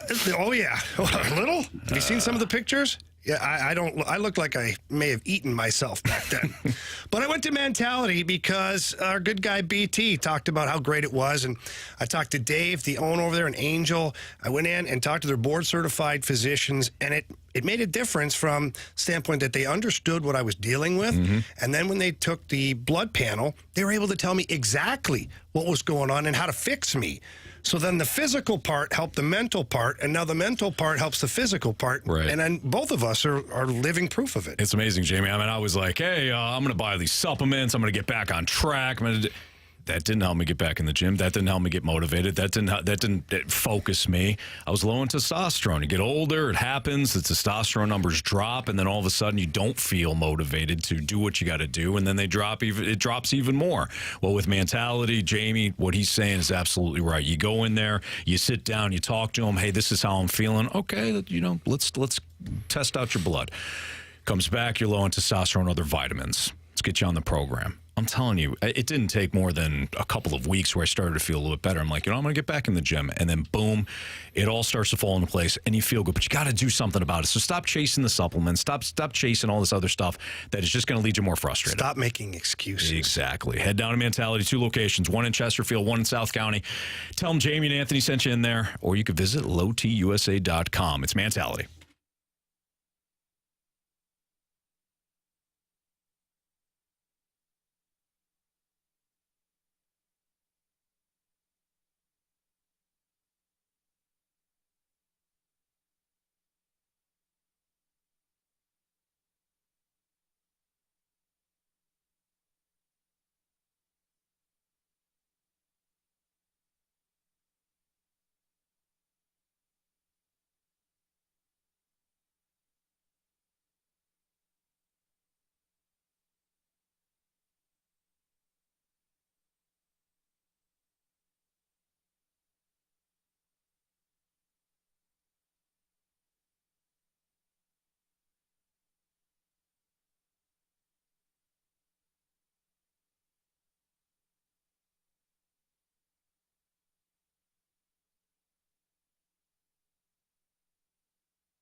All right, let's do what happens first. This is where you send in a text, 314-399-9646, the Air Comfort Service text line. Give us a what happens first scenario, and we'll tell you what we think. Go ahead, Marsh. All right, from the 312, what happens first? The Cardinals take first place, or Ollie Marmol gets fired? Cardinals take first place. Yeah, I think, because he got a contract. I don't think, you talk about be patient, Mo's not going to turn around and fire him. Think so? Well, the DeWitts aren't going to pay Ollie to stay at home. Be patient. Carey. The DeWitts aren't going to. Oh, boy. Oh, no. Yeah. What's going on? I'll wait. Oh, okay. You just asked me to be patient. Ask me later. Uh-oh. Just ask me later. Jamie, you were saying? I said the DeWitts aren't going to pay Ollie to sit at home. No, you're right. Otherwise, they wouldn't have given the extension. If you didn't give the extension, then it's a totally different conversation. But I agree. You've almost locked yourself in now. I feel like, and we said this before, I feel like the Cardinals knew that they were going to be in this situation. That's why Mo literally hired said him. Mo said it at the press conference. We knew we were going to be at the same record as last year. No, he said verbatim, I shouldn't say that. I'll say paraphrasing what he said because I don't have it in front of me. He basically said, we have a tough schedule to start. We got some injuries. So we thought it was best to get this out of the way now so that, the questions aren't surrounding the managerial position. That's paraphrasing, but literally that's what he said. The thing is that this team has been in games, and that's what's most frustrating is that their pitching staff has kept them in, for the most part, in every single game. Yeah. The offense has just been the issue here, and I don't know if that's because Tommy Edman is injured and Dylan Carlson is injured. Right? I don't No, yeah. think that's why. I think it's Paul Goldschmidt isn't hitting. Jordan Walker isn't hitting. Right, Nolan the guys that you isn't expect, hitting. the guys that you're counting on. Look, can start there. collectively, you're not hitting. Collectively, you're not producing runs. Those guys Collectively, you're not producing, specifically. period. This one's interesting. From the 618, what happens first? The Cardinals sweep a series or the Blues hire a head coach? Ooh. Well, Army said that they'd hire a head coach before the month of June. Yeah, although he also did say that there are certain people that he can't talk to yet, which means that it could be a coach that's currently in the playoffs. And if that coach goes all the way and wins the Stanley Cup, maybe he falls out of the running for the Blues, or maybe you wait and talk to said coach. Cardinals sweep a series. Rod Brindamore, Jim Montgomery. If you're listening. Yeah, They are. Cardinals sweep a series. Yeah, they got the White Sox coming up here in May. Next week, couple weeks. It's a sweep. Is it? It's at least an opportunity. Should be. The Marlins were an opportunity, too. The Marlins play hard. Someone told me. Got Skip. That must be as hard their to run. manager. They just took There you go. 3? Guys play hard. No, they took 2 of 4 from the Cubs. There you go. They walked them off on Saturday. No, they didn't walk them off. They were in Wrigley, idiot. They hit a home run. De La Cruz hit a home run in the top of the 9th when they were trailing. These guys play hard. Wound up winning. Give them their credit. Yeah, the Marlins team's really good. No, I didn't say Led that. by Just Skip said Schumacher. They play hard. Okay. From the 636, what happens first? Russell Wilson becomes the starter or Zach Wilson becomes the starter? Zach Wilson, I believe, is now a Denver Bronco. Yeah, I think we got to go with Russell Wilson on that one. Dangerous. Yeah. By the way, did you see the Broncos? The Broncos have new uniforms. Yeah, they're trying to do anything they can to change They it. look terrible. I didn't see theirs. I saw the Lions. The Lions actually look pretty cool. They got didn't the see blue. either They got of like those. the blue, They went- Honolulu blue helmets with the Those look black. Those don't look. Those don't look good. I agree. Blue helmet with a black jersey. That Yeah. looks stupid. But their actual jerseys remind me of the Barry Sanders days. Yeah. So those look pretty cool. But I've not seen the Broncos. Oh, they're terrible. It does look awful. They're I'm looking horrible at it right now. The helmets look Where? horrible too. Oh, the powder blue helmet with the black jersey? Who are you looking You at? talking about the Lions? Lions, yeah. He's not looking at the Broncos. He's the Lions. I don't care about the Broncos. The Broncos have entered into their Tampa Bay Buccaneer phase. Remember when Tampa switched their jerseys and they looked like giant block letters Yeah. and Yep. the Jameis Winston days? Those were horrible. I can see Denver probably changing them in the next 5 years because not they a look fan. bad. Not a fan. I'm trying to find them. So they got the white helmets. You're talking about those? No, White not helmet? those. They do got have the like white helmets, Those, but those don't look Matte bad. blue, kind of a the dark back blue. of the helmet is like this triangle looking Where do you shape guys that see has a this? stripe. It just does not look like a crisp football helmet. Huh. Marsh, I feel you're very passionate I about have to these. put some more research about into these this. uniforms. He means business. Yeah. It's not good. All right. I don't hate them. I don't think they're terrible. I can't find them, so I can't offer an opinion. I just don't like the Broncos. I They don't almost look like the Bears, I honestly. mean, they are your division foe, right? Why you gotta do that? Why you gotta do that, Carey? Huh? They do look like the Bears. I was a That's Chiefs terrible. fan for the 2 weeks. thought you kept I just topped it. going. No, you know I didn't. I literally said it after the Super Bowl. I thanked just Chiefs jump off. Kingdom. It just felt like that was a First of all, for your division foe. They didn't even pull me up. I told you guys I was dragged behind, but I had a good time. I won. I let go. Did you not see him with ice on his ankle after he jumped off that bandwagon? Anthony was on the side of the jump road. off. I was never pulled up. He had his thumb You up. threw me off the line. And instead of someone stopping and giving him the ride, he actually just jumped on top of the car. I was just hanging on. Yeah, for it was 2 like he was weeks. tubing at Lake of the Ozarks Absolutely. for 2 weeks. All right. It's the Fast Lane on 101 ESPN. How does your preparation need to change as a player? We'll get into that conversation next.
Jamie Rivers back with you here, and I'm joined by my good friend Tracy Bibb from the Bibb Agency. Tracy, what is the biggest mistake that people make when they're just chasing the lowest rates? Ooh, that's a good one. So a lot of times when people see people chasing the lowest rate, what they end up doing is sacrificing the coverage that they have. So maybe they don't realize what coverage they need or what coverage they might have had before, or they leave themselves open to with gaps in their coverage. Either maybe they forget to add comp and collision on a policy for auto, or maybe they end up having a really high deductible on their home insurance or with a company that does actual cash value instead of replacement. That can make a huge difference and cost you a ton of money when you have a claim. So that's why we do things a little bit differently here at Allstate and the Bibb Agency. We are going to explain your coverages, have good conversations around what you need, what risks you want to take, and develop a plan that works best for you. Yeah, and when you call the Bibb Agency, you get a member of the Bibb Agency, the team, or Tracy. You don't have to call a 1-800 number and talk to somebody different who may not even understand everything that's involved in your policy. So please take a moment, and for the right coverage and also a team that's going to battle for the best rates, call Tracy Bibb at 314-328-4260. Again, that's 314-328-4260. Tracy, thank you so much for your time. Thank you. Go St. Louis City.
101 ESPN Sports Center. I'm Andrew Marsh. It's time for a Sports Center update brought to you by Saliga Heating and Cooling. The Cardinals were swept by the Brewers this weekend after a 2-0 loss yesterday. Sonny Gray gave up 2 runs in 6 1/3. However, he did have 12 strikeouts on the day. The Cards will take on the Arizona Diamondbacks tonight as Lance Lynn takes the mound going up against Brandon Pfaadt.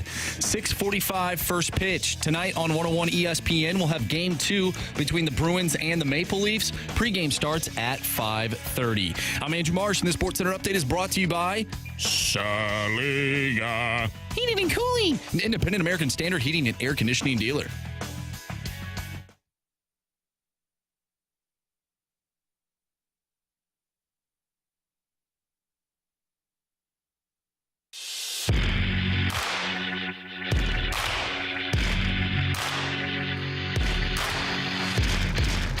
Hey guys, so I was there Saturday.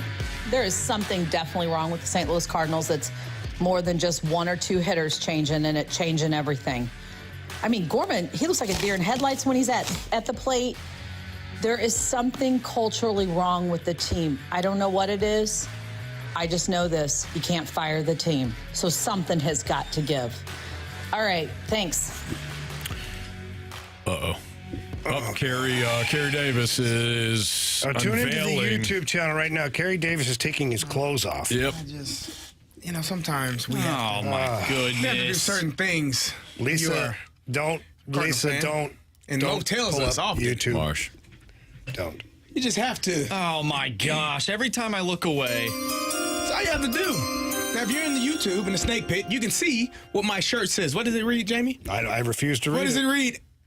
Anyone? Anyone? Be patient. Huh? That's all you got to do. Disgusting behavior. I don't know how long we want to be patient, but just be patient. It'll come around, right? The Cardinals, we have a history of these things. You can see it. There you go. There you go. All right. Yeah. No, don't cover it up. Be patient. That's what we told you. That's what our leader has told us. Your Be leader. patient. And eventually, I know we're 6 games back, out of first place. We're dead last in the division. It feels so much like 2023. It really does. But just be patient, and our time will come. Yeah, those shirts are available at 101 ESPN. There you go. You can get one if you want one. There are a lot of them available. It's going to be selling like hotcakes here shortly. Our leader said be patient, and that's what we're going to do. Lisa, hope you're listening. All right. Lisa, I'm so sorry. Yeah. I'm so sorry. On behalf of the Fast Lane. Wow. We are sorry. Here's Ollie on preparation and when does your preparation need to change as a player? So here's Ollie first, and then we'll dive into it with our former athletes, Jamie Rivers of the New York Islanders. It's one thing you kind of get after some guys if there's a lack of preparation, attention to detail, focus, hunger. I mean, make a list of things that you would want to see out of guys, and when those are missing, then there's a problem and you address it. If I'm being quite honest, that's not the case. They're just struggling at the moment and trying to find their way out of it. And we got to be patient through that. It sucks. Nothing about it. Do we like or they like?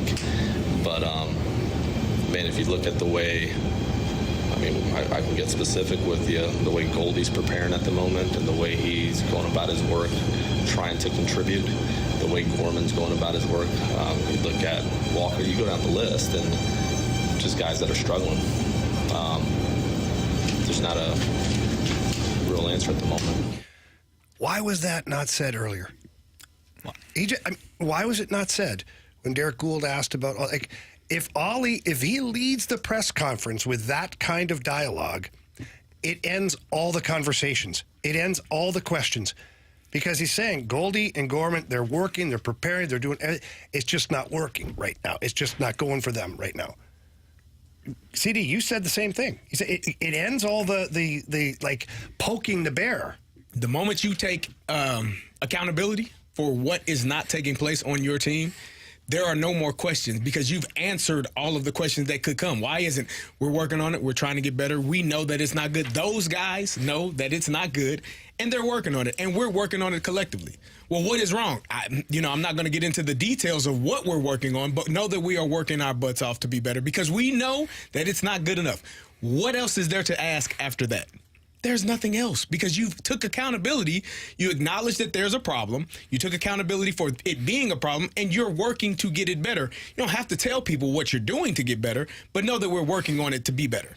And it might not be better tomorrow. It might not be better in 3 days, but eventually, because these guys have done it for so long, they will be better because they're professionals. All right, so you guys, when you were struggling throughout your career, you're struggling to work. I buy Slump that. buster. I buy that what Ollie's saying in terms of the guys are working hard and they're preparing and all that. I'm just gonna plow through this. Exactly. Yeah. Keep going. Yes. Yeah. Well said. Don't stop. Was there anything the coaching staff? Was there anything the coaching staff could do to help you guys? The coaching staff? Yeah. Yeah, leave me alone. I think instill confidence. I think that's something a good coach, when you're struggling, you're struggling. Like it's not news to you. You're in it every day. And as a player, you're suffering through it more than we are in the media, more than the fans that are sitting there booing you. You stink. It's not playing. You're not playing well. And you have to find something that takes you back to whatever it was that got you to that comfortable level to perform at the level you need to. Whatever that is, however you get back to that, that's where you have to find that peace in that place. And it's not really anything other than the coach just continuing to instill confidence in you and not beating you down for something you already know is there. That's really the only thing a coaching staff can do because it's on you as a player to do your job. Yeah, I think that a couple things here. One, I always appreciated the coaches that came and found me. Like, because when things started to go sideways, I would go out early, get on the ice early, work, do what I have to do, stay on the ice late, get in the weight room, be the first guy at the rink, lifting weights, getting on the bike. And the coaches notices that stuff, right? Whether they pretend that they don't, but they notice everything. They notice who's in the weight room, who isn't, who's extra on the ice, and who's not. And I always appreciate when the coaches, or one of the coaches, come over and be like, hey, what can I do to help you? You want me to come on the ice early, pass you some pucks, do whatever? What can I do to help you? And then it's like, okay, well, I'm pissed. I don't know why I'm playing so bad recently. Well, here, why don't we get together tomorrow after practice? Let's get some video. Let's find some things that you were doing maybe 5-6 games ago that maybe you're not doing now. That team, that partnership was essential. But then, there's a part of the baseball stuff that I don't understand, and I never will, because I never played baseball at a high level. So, when things were going bad for me, I could always go out and run people. I could go out and hit 8-9 guys in a row, block shots, do whatever I could, get in a fight, cross-check some. I could physically bring myself into the battle. And Carey, I know it's I shouldn't say it's the same in football, but I imagine it is. Yeah, you go hit somebody and now you're okay.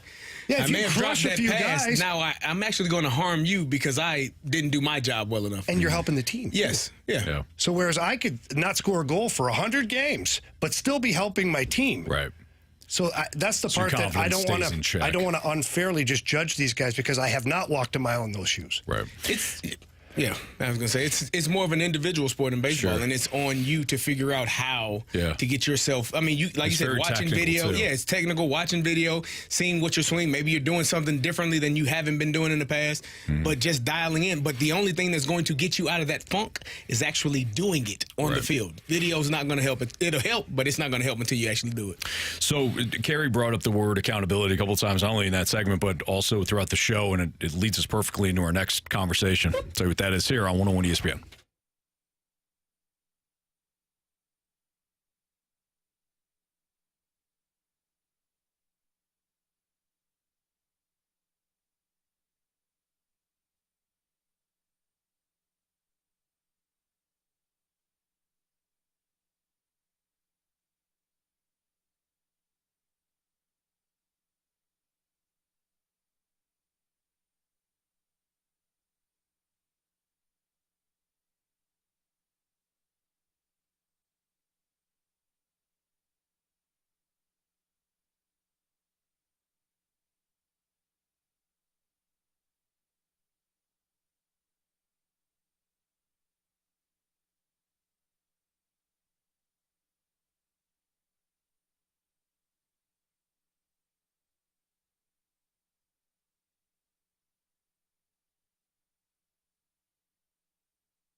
Jamie, when it comes to really anything in terms of buying a home, debt consolidation, refi, whether or not it's a good time to refi, Stewie's got you covered. Stewie from Stewart's American Mortgage Corporation. Jamie and I have worked with Stewie for a long time now, and he's been in business here in St. Louis, and all he wants to do is help clients out. And if you're purchasing a home and you are working already with a lender, fine. Cross-check, though, with Stewie. It's the largest purchase you're ever going to make. Get with Stewie. Say, hey, this is what the loan is right now. I guarantee you he's going to save you money for things that you're not even thinking about, including some upfront fees that Stewie, Jamie, he doesn't have. Cross-check. I see what you did there. I appreciate it. Hockey guy. And I appreciate the customer service that Stewie offers all of our 101 ESPN listeners. It's a badge of honor for Stewie to help everybody save money in whatever they're doing financially, but also get them to the closing table if you're purchasing a home. So when you're involved in these situations, your first call has to be to Stewie. His personal cell phone number is 314-324-4440. Again, 314-324-4440. Call him, text him, tell him that Anthony and Jamie sent you in. Doesn't matter. Stewie's going to help you no matter what. And if you can't remember that number, Anthony, what can you do? You can always Google the Bagel Loan. NMLS number 226715.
So Dolphins wide receiver Tyreek Hill recently on the $1 Million Worth of Game podcast was asked whether or not a coach ever called him out. And his response was something that Marsh and I wanted to get Carey and Jamie's thoughts on as former players. So here's Tyreek Hill on whether or not he's ever been called out by a coach.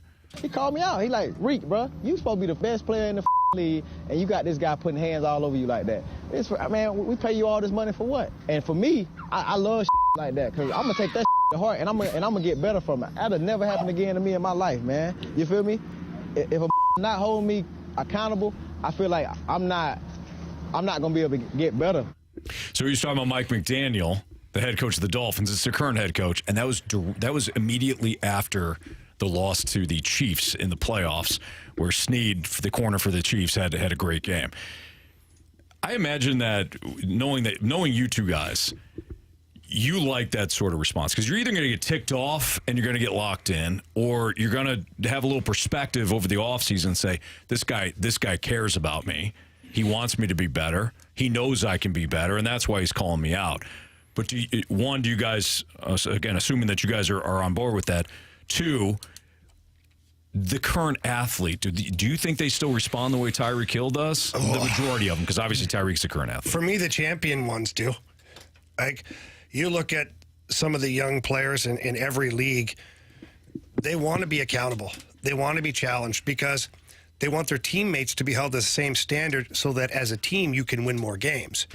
If a coach isn't calling me out, then I got to assume that maybe he's not calling out other guys. And then when the other guys make mistakes and there's no repercussions, and that just promotes a bad culture.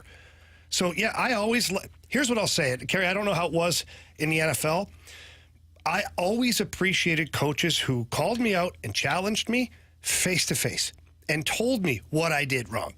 That was a horse bleep play. Don't ever do that again. I need you to do this. I will take that 7 days a week rather than Silent Bob, who says nothing. Oh, you laugh, but this is this is a trigger for me.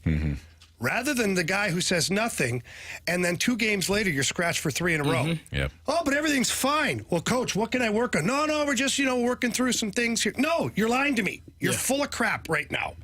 Just tell me what I did wrong, how to fix it, and I will. Hold me accountable. I'm okay with that. That way I know, too, again, my teammates are being held to the same standard. Yeah, I agree with Jamie. I think, first of all, most players are not willing to be held accountable. It's almost like if you're challenging a player, you're picking on them at times. So I love the response by Tyreek Hill. You're saying I'm supposed to be one of the best in the world. How in the hell is this guy guarding me and putting his hands on me and I'm not able to get open? He's right. And you as the coach, as the head coach, coming directly to me, I'm sure that made their relationship even better because the one thing about professional athletes, collegiate athletes, you don't want to let people down. You don't want to let your teammates down. You don't want to let your coaches down. You don't worry about, the fans and things like that, but you don't want to let people down when they are expecting you to do great things. And so Tyreek is one of the best receivers in the NFL. And if I can't get open, I'm letting my teammates down. I'm letting my coaches down that have designed all of these plays for me to score touchdowns and get big gains and move the chains. And I'm not doing my job good enough. So that's a level of frustration as a player. And to have a coach tell you directly, I always respected the coaches that told me the truth. Do not lie to me. Because I might snap. I remember we were about to go play the New England Patriots. Najee Davenport was our third down back all week long. I was doing third down all week long. And so Najee was backing me up. Saturday, we're about to go get on the plane. Kirby Wilson calls me in the office. Hey, come here, let me talk to you.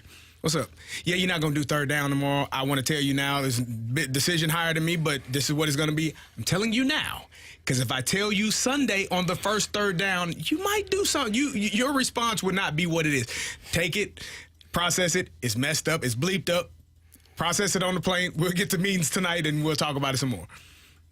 I was pissed, but I respected him more because had Sunday come and that first third down and he'd have grabbed me, I'd have said, man, if you don't get your damn hands off me, I don't know what you're doing, but do not. And it would have been completely different. So you always respect the coaches that are honest, open, and tell you where you are in that moment. Do you think the Cardinals are getting any of that right now? Or do you think from the media standpoint, Ollie is somewhat like coddling them? Do you get that vibe? Hang on. We don't know. Right.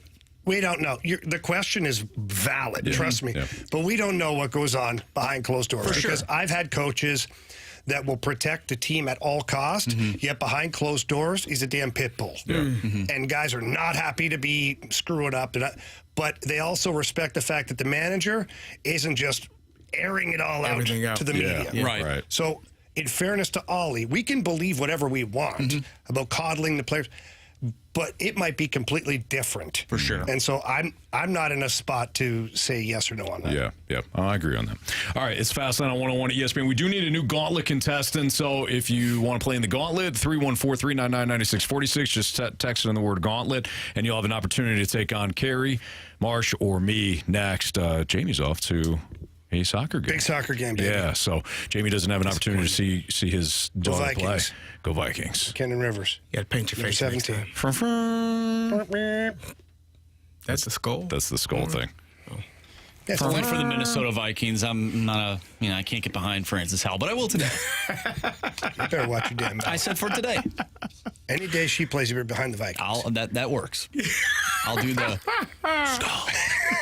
Stop. Now you got it. Gauntlet next on 101 ESPN.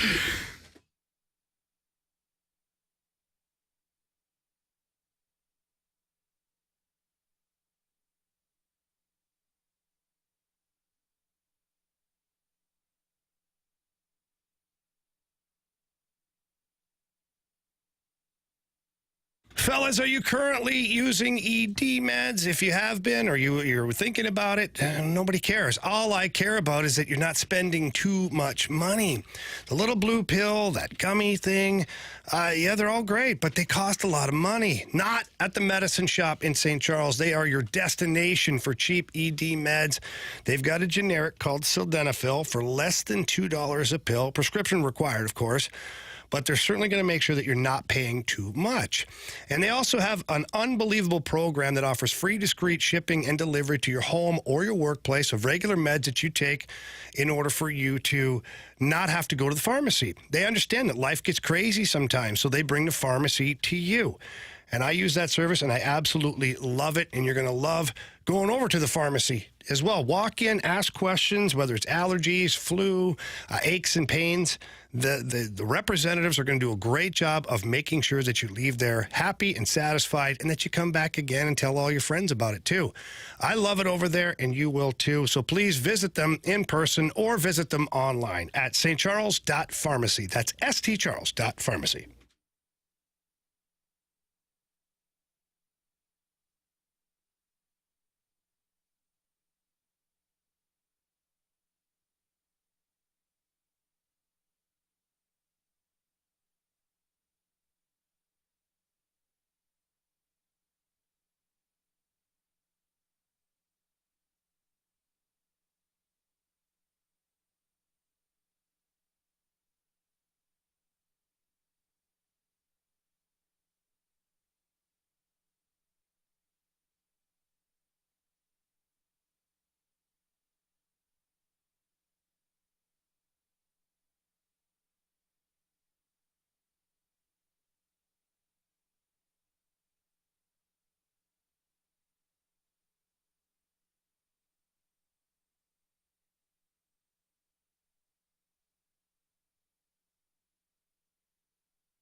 Four warriors, four categories, one challenger.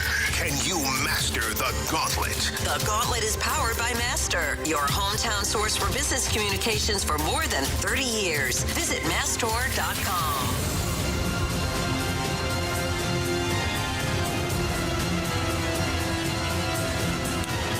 402, your time check, brought to you by Clarkson Jewelers, an officially licensed Rolex jeweler, with Carey Davis and Andrew Marsh. I'm Anthony Stalter, and we welcome in Scott to the program. What's up, Scott? What's up, guys? How are we doing today? Doing great. Doing great. Good. How are you, my man? Everything good in your world? Doing good, man. Had a good weekend. Well, good. How about y'all? First time into the Gauntlet? First time in the Gauntlet. Really excited to try to pull out a W. All right. Well, so, Scott, would you like to take on Marsh, Carey, or me today? I'll take on Marsh.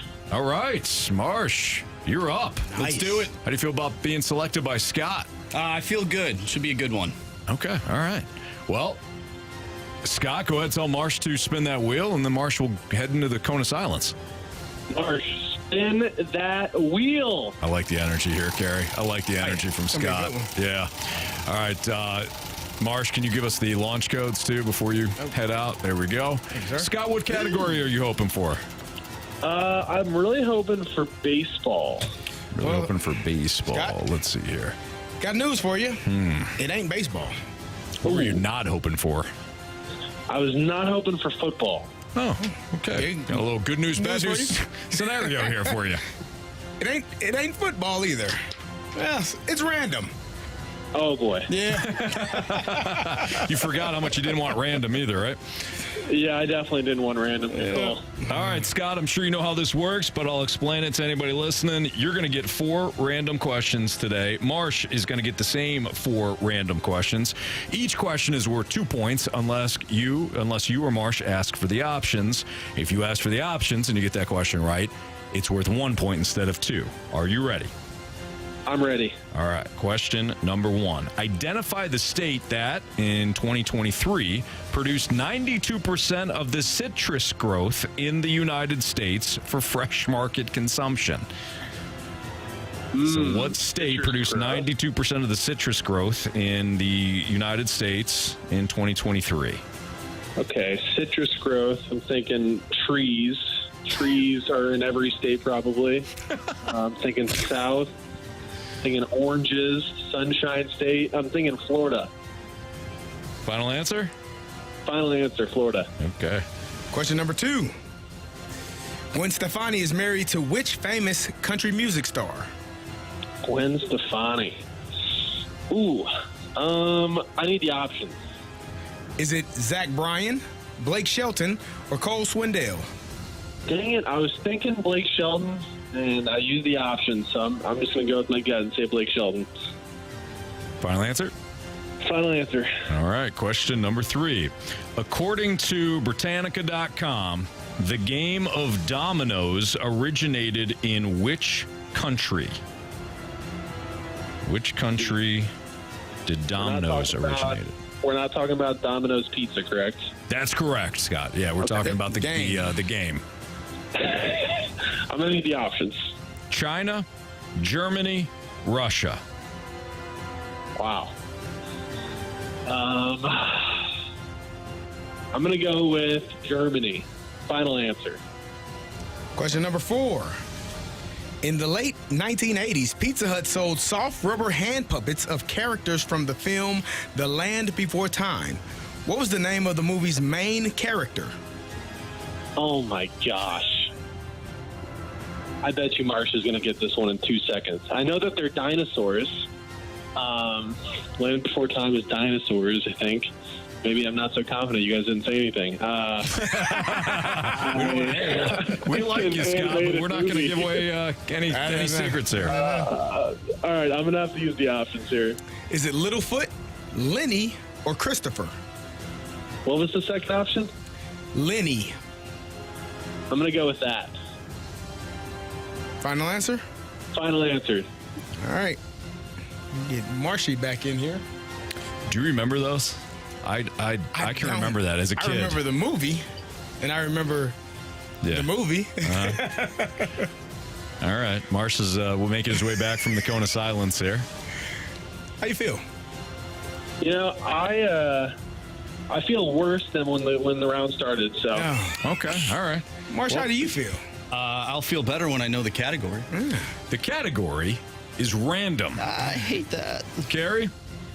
Pack a lunch, Marsh. All right. Question number 1, Marsh. Identify the state that, in 2023, produced 92% of the citrus grown in the United States for fresh market consumption. What state in 2023 produced 92% of the citrus grown in America? I'm thinking, I'm leaning Florida, but let's get the options. Arizona, Florida, California. Let's go with Florida. Final answer. Question number 2. Gwen Stefani is married to which famous country music star? Blake Shelton. Final answer. Question number 3, Marsh. According to Britannica.com, the game of dominoes originated in which country? I have no clue. Let's use the options.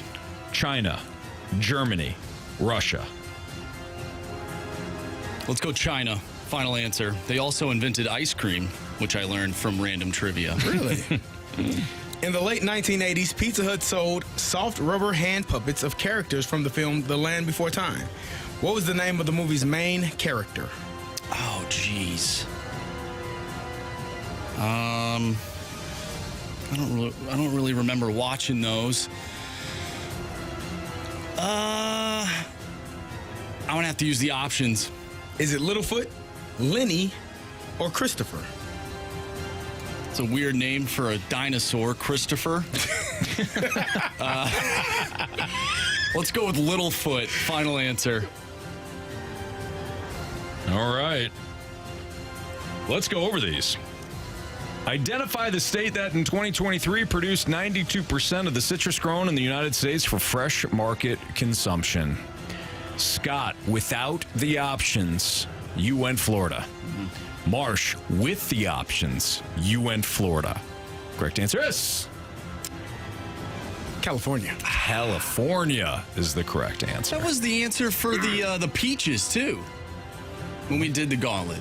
Well, California's a big state. I guess so. Produce a lot of fruit. Got a lot going on there. Yeah. You would know, Anthony. You're from there. Or am I? According to Britannica.com, the game of dominoes originated in which country? Scott, with the options, you said Germany. Marsh, with the options, you said China. Correct answer is China. China. Yes, they made ice cream, too. Did you know that? Yeah, you Learned told it us. today. Yeah. Marsh has a 1-0 lead. In the late 1980s, Pizza Hut sold soft rubber hand puppets of characters from the film The Land Before Time. What was the name of that movie's main character? Scott, with the options, you said Lenny. Marsh, with the options, you said Littlefoot. Correct answer is Christopher is a strange name for dinosaurs. Is Littlefoot. Littlefoot. Nice. So Marsh with a Like your logic there. 2-0 lead. Christopher the dinosaur. Just doesn't flow. Yeah, it doesn't flow. I know. Wasn't Christopher the... I don't know. No, the Winnie the Pooh? Yeah, Christopher Robin. Christopher Robin. That's right. Denver, the last dinosaur. Yeah. All right, anyways. The last dinosaur. Gwen Stefani is married to which famous country music star? Scott, you said Blake Shelton. Marsh, you said Blake Shelton. Correct answer is... Blake Shelton. Scott. You have chosen poorly. You lose. Not today. Marsh didn't need the options on that one. Scott did. Marsh 4-1 victory here over Scott. Scott, I'm sorry. You didn't sound like you were excited about having random trivia today. And, well, you were right about that at least. Well, guys, I've just never been good at trivia, so it's okay. I'm glad that you got on anyways and you had an opportunity to take on Marsh. Thank you. Yes, love listening to the show, guys. Keep up the good work. Marsh, if we have another chance, you're going down. For sure, for sure. Thanks, Good job, Scott. All right, there you go. That's Scott here in the Fast Line on 101 ESPN.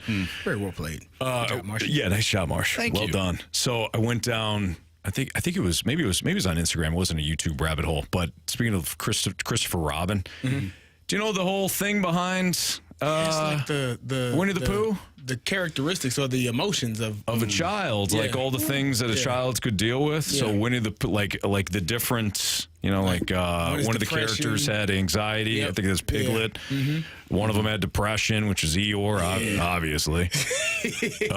ADHD, Tigger. Yeah. Winnie the Pooh, like an eating disorder. I think so. Like, I thought about it. I'm like, that's kind of spot on. So that was all Christopher Robin's, like. Wait, you're telling me those animals weren't real? No. Are you imagination? They were all in his Christopher mind. Robin's different personalities. No, I saw Obi-Wan Kenobi interacting with those animals. That wasn't in real the live either. action version. Yeah, no. Nah, I don't think so. Yep, sorry about that, Marsh. Yep. Dang it. At that, You know what, though? when I read that, I'm like, wow. If you ever go back and look at different cartoons, a lot of cartoon shows have like different meanings behind. It's kind of creepy. Kind of jacked up. It's kind of like when you find out one of your favorite shows of all time, the actors, the performers were not getting paid at all. And they're just getting beat up. He's taping multiple shows a day. No health insurance. No residuals. By the way, Signed the worst contract ever in TV history. Speaking of performers, tough loss on Friday night for LA Knight. Oh, did he take Tough a loss? loss. Yeah, AJ Styles got the best of them and will compete against Cody Rhodes for the belt. Oh, there you go. I wanted to see LA Night in there, Anthony. I know you did too. Yeah. Yeah. There you go. No idea what you guys are doing. Are there any changes that can be made with the Cardinals? We'll get in that conversation next on 101 ESPN.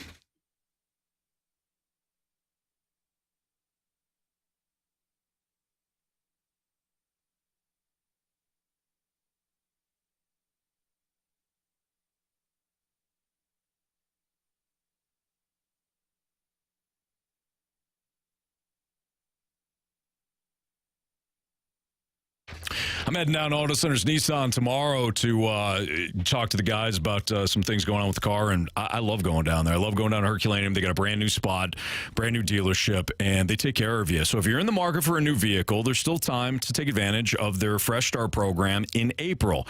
So they have different incentives when it comes to select Nissan vehicles. So if you head down there and you're looking at a new Nissan Pathfinder, a new Nissan Rogue, or maybe a new Nissan Altima, they've got 0% APR and payment terms all the way up to 84 months, and that's now throughout the month of April. They've got up to $5,000 off MSRP, and they have no down payment needed and 3 months of no payments as well on select new Nissans. So you get a good price on a vehicle, you get a reliable vehicle, you have an opportunity to finance it because they have financing options for everyone that walks through the door at Auto Centers Nissan, and they have the best selection of vehicles that you're going to find because they have over 700 vehicles on their lot, one location. You don't have to drive around looking for, different dealerships that are all tied together. No, one spot at Auto Centers Nissan, over 700 vehicles, all in one location. Plus, you're going to get the 30-day return promise and the exclusive lifetime warranty on any new Nissan that you select. So head down there to Herculaneum, tell them Stalter sent you, or visit them at autocentersnissan.com. It's Auto Centers Nissan, Herculaneum.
frustrating conversation ever where we really don't get anywhere and listeners start to yell at us. Okay? Yes. It's good old-fashioned fun here in the Fast Lane on 101 ESPN. The reason why I know that it's going to lead to this is, or lead to that result is because, I don't know, I've had this conversation the last 11 years or so about the Cardinals. That's not fair. I've had it the last 4 or 5 years.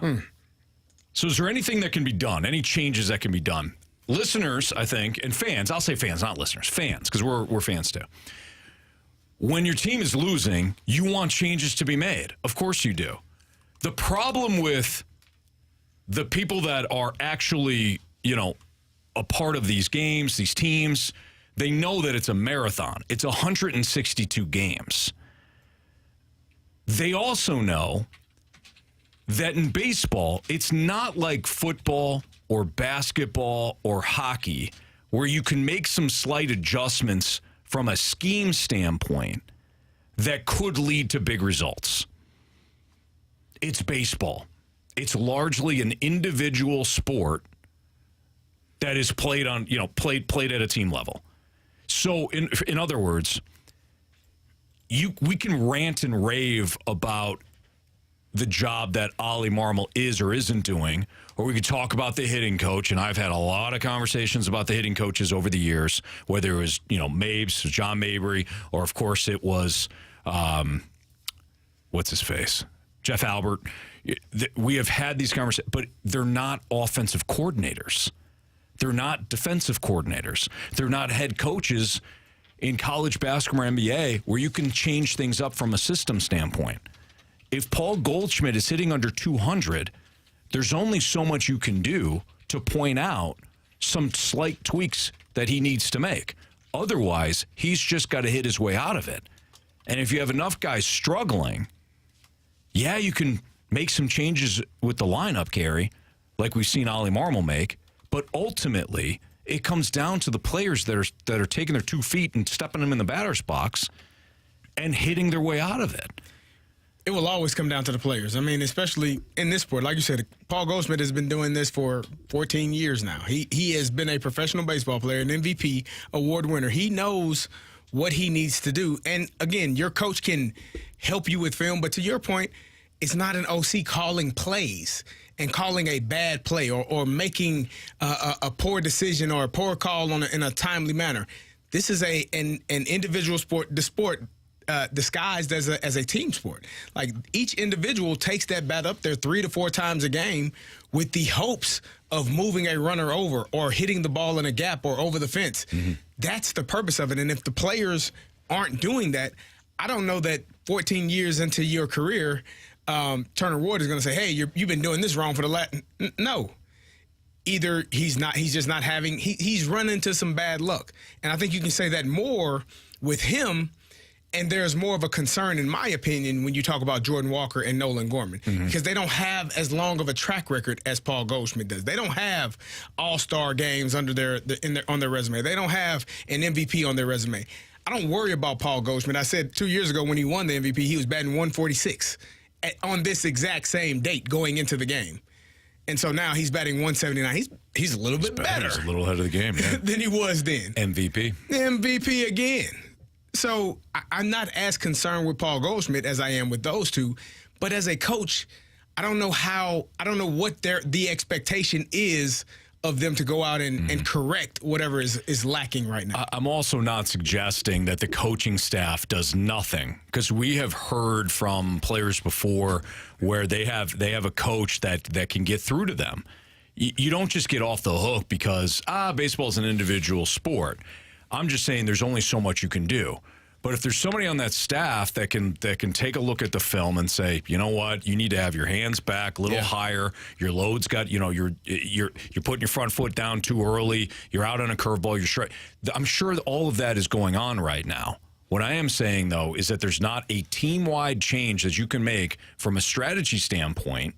Like, hey, we're much better running the football on first and third down than we are on second down. We can make this change. Or, hey guys, we need to be more physical. We got a big physical team. We're not going to be we're not going to be able to outrun anybody. We're going to have to play physical. We're going to have to run the football. That's different.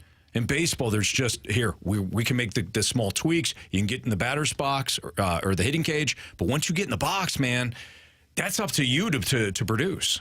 Can you teach pitch recognition? You can teach you can get the mechanics down and all that. But if you're swinging at a low and away slider or, a changeup in the dirt, you can't really teach that. That's on the player to have pitch recognition and know what to do. So that in that case, I would imagine let's say Jordan Walker's constantly chasing that pitch, lower zone. He's chasing the slider outside consistently. You just throw him a bunch of sliders and have him look at it. Until he's able to pick it up. Until he can pick it up, and that habit has formed where he can spit on it. It's okay to take a strike on a pitch it's the old dunkism. You can't put a good swing on a bad pitch, right? So you can stand there, take a strike, wait for the pitch you're looking for if you're a confident hitter and you're able to pick something up. So in that case, again, you can go over something and say, don't swing, just look at it, until you get that break that bad habit. But if he's still chasing that outside pitch, pitchers are going to keep throwing it. They know all the hitting zones. I agree. I mean, with Jordan Walker, that's been his issue. He's chasing those sliders away, and he does it consistently. It's just probably not seeing it enough just because it looks good when it comes out of the hand, and then yet he's not recognizing that it's going to have the movement on it, which is why that is a concern for me.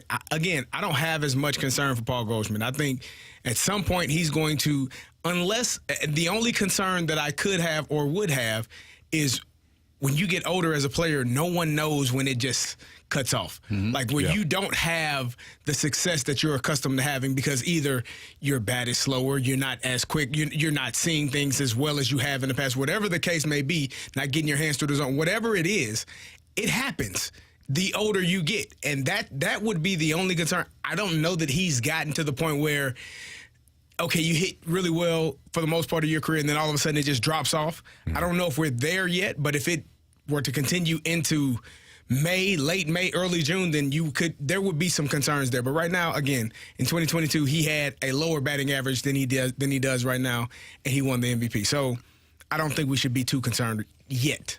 At what point, though, do you need to make change for the sake of change? Because I know there's a lot of people out there that are wanting the Turner Award to be on the outs, right? But like you said, how much is he actually doing? Because these players are professionals. They should know how to hit. That's how they got to this level. But at one point, if you do make a change, you say, listen, like you guys are not hitting, and unfortunately, much like what happened with the Blues, unfortunately, we have to get rid of this guy, and technically it's your fault. So you can do that. And we saw with the Blues, it changed in certain, obviously with Craig Berube in 2019, it led to a cup. But this past year, Drew Bannister did a hell of a job correcting some of the issues that they had, but ultimately it came down to the players and he missed the playoffs. So you could do that. Just to get like a new set of eyes in there. I feel like that's what the problem with this organization. They just don't have other eyes on their ball club. And I know they brought in Kyle Bloom, but it's not like he's in the dugout. Right. He's in the front office. Yeah. I don't necessarily have a problem with Ollie, and the only problem I had was with the conversation that like you just have to take accountability. Like you have to, and it can't be beneath you. And I think maybe that is how it could come off. I didn't have a problem with what he's doing. I think you have to move people around in the lineup. Nolan Gorman was batting third. He's batting, seventh now? Or he's not even in today. He's batting sixth or seventh yesterday. You've moved him around. You moved Goldie around, who has been in your two-hole for as long as I can remember. Now he's batting fifth. So you're trying different things. You're trying to find the right group of guys in the right order to be able to have success. But at the end of the day, I don't take a bat and get in the batter's box. And so whatever we're working on has to translate. That's one of the things as a player, when you work on stuff, when you watch things in film, when you practice certain things, you have to now translate that into the game. And if it's not translating to the game, then there's something we got to keep working on it, or eventually you have to figure out how to make that transition from practice, film, to game day and game night. And if it's not happening, then you're not going to have success. There's not too much as a coach that I can continue to do. I can't go hit for you. So at some point, those guys have to do their job, and they have to do it effectively. That's Carey Davis. I'm Anthony Stalter, Andrew Marsh. It's Fastlane on 101 ESPN. We got our Sports Six-Pack coming up, so if you got a question for us, 314-399-9646, send it into the Air Comfort Service text line. Sports Six-Pack next.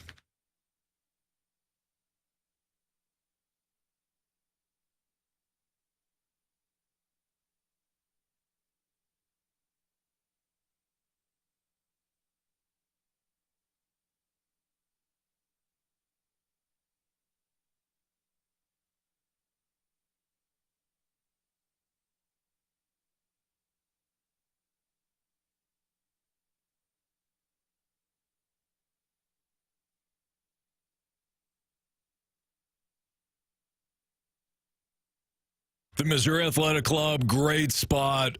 In fact, it's two great spots. We loved doing the broadcast a week ago when we went down there for the College Basketball Writers Association Award. Carey was taking a whole bunch of photos with the various athletes and coaches, and Marsh was as well. And we just had a blast. We ate there as well. We ate at the Missouri Athletic Club, had a great lunch beforehand. When it comes to Cardinals games, going downtown and going to the Jack Buck Grill, taking their shuttle over to Busch Stadium, watching the Cardinals go back, it's a perfect spot for that. But when it comes to just the daily routine, I enjoy going to the West Clubhouse right off 270, get my workout in, prep for the show, get showered up and all that, do it right there. And I love involving the family with various events going on at the Missouri Athletic Club that they have throughout each month too. It's Missouri Athletic Club. It's Miami C.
101 ESPN Sports Center.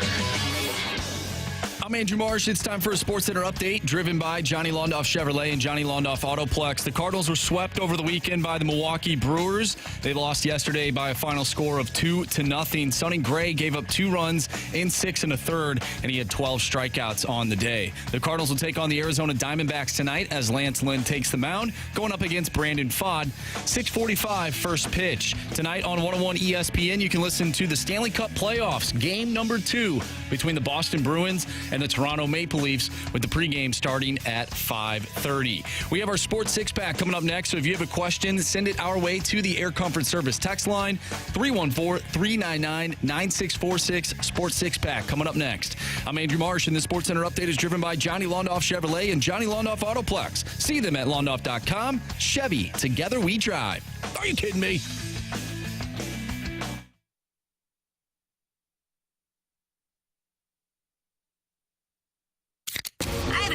It's time for the Fast Lane to answer your sports questions. I want to ask you a bunch of questions, and I want to have them answered immediately. Asking me all these weird questions. Answer the question. Answer the question. Answer me! The Sports Six-Pack is now. It's the Fast Lane on 101 ESPN. 314-399-9646 is the Air Comfort Service text line. If you have a question for Carey and I, send it in there. Time for our Sports Six-Pack. Question 1, please. Question number 1. All right, from the 636, do you think that other sports in St. Louis or other teams, Blues, Battlehawks, City SC, will become more popular than the Cardinals for future generations if the Cards struggle for a number of years? Or will it have to do with the current generation's lack of interest in baseball compared to the other sports? I got a very simple answer to that. Maybe, Carey, you and I are on the same page with this, but my answer is going to be very simple and very direct. What is it? It depends on whether or not the teams are winning. That's it. I mean, I think the Cardinals have built up, like, look, it's Cardinals baseball, right? But yeah, if you go, you had a losing season last year. If they were to have a losing season this year, if they have losing seasons for the next couple of years, there's a certain group of kids that will eventually only know losing. So, I mean, this is how it happens, unfortunately. Do I think this is going to happen? No, but there was a time in the 90s. I don't think they went to the playoffs one time. There you go.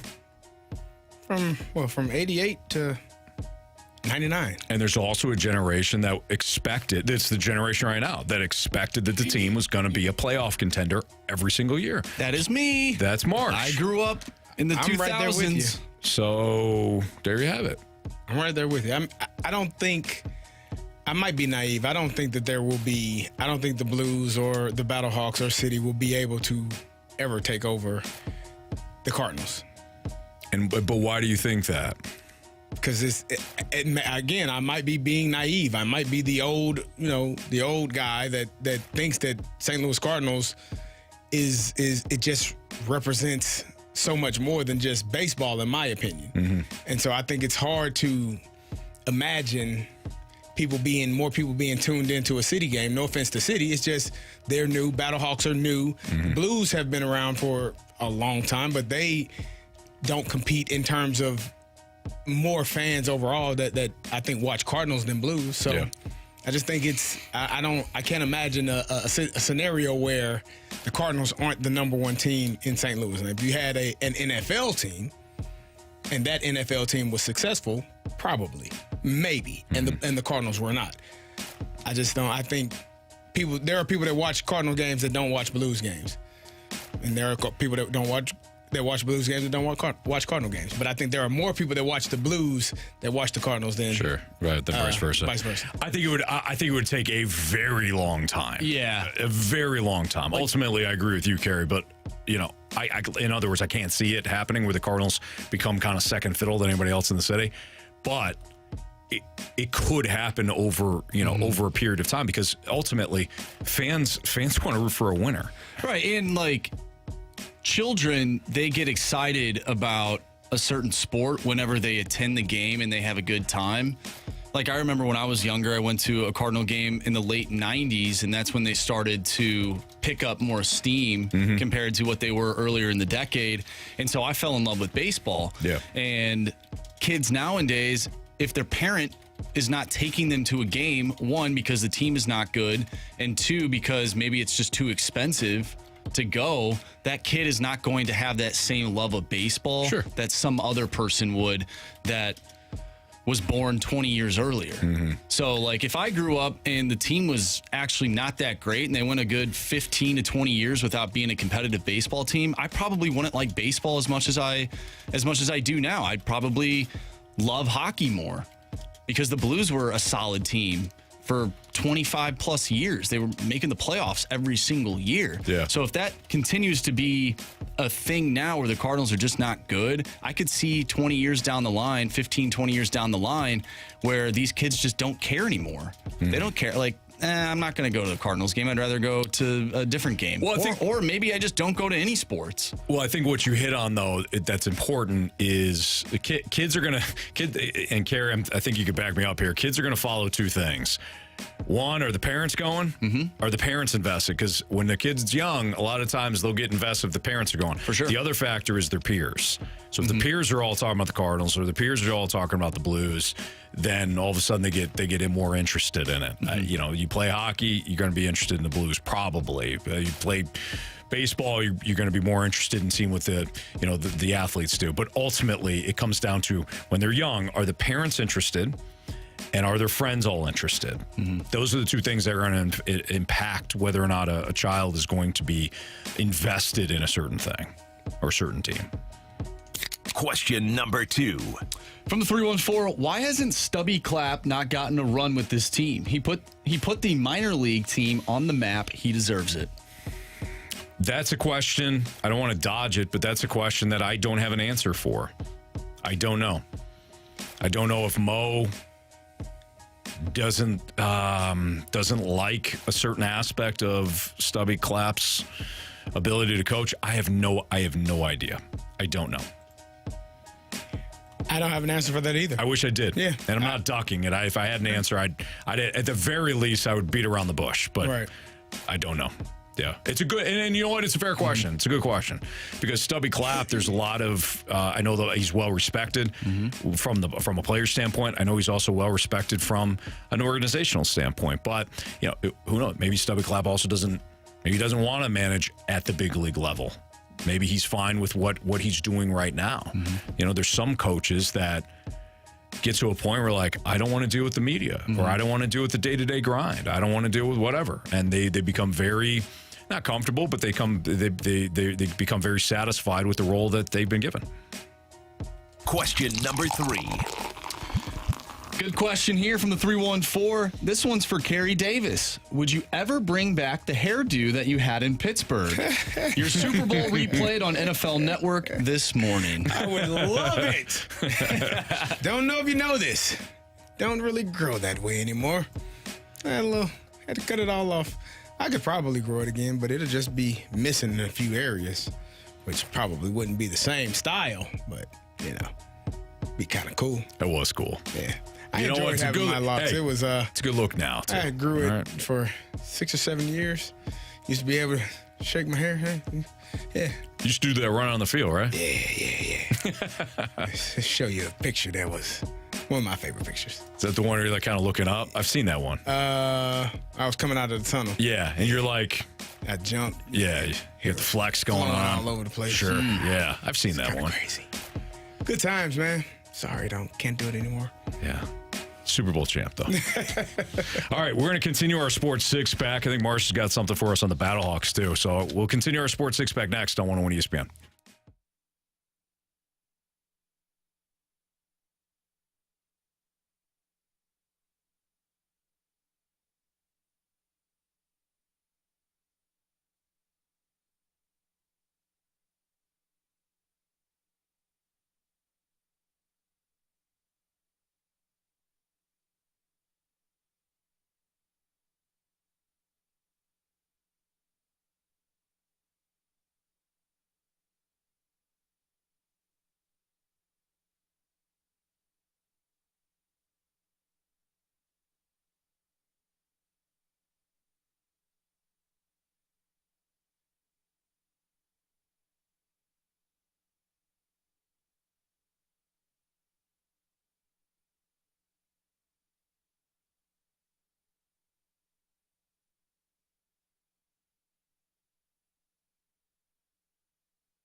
Hey, when it comes to Mosby Building Arts, they have their spring refresh sale. You want to make sure that not only are you going with Mosby, but now is the time to go with Mosby if you're going to remodel your kitchen, because they've got great deals going on right now with their spring refresh sale when it comes to remodeling your kitchen.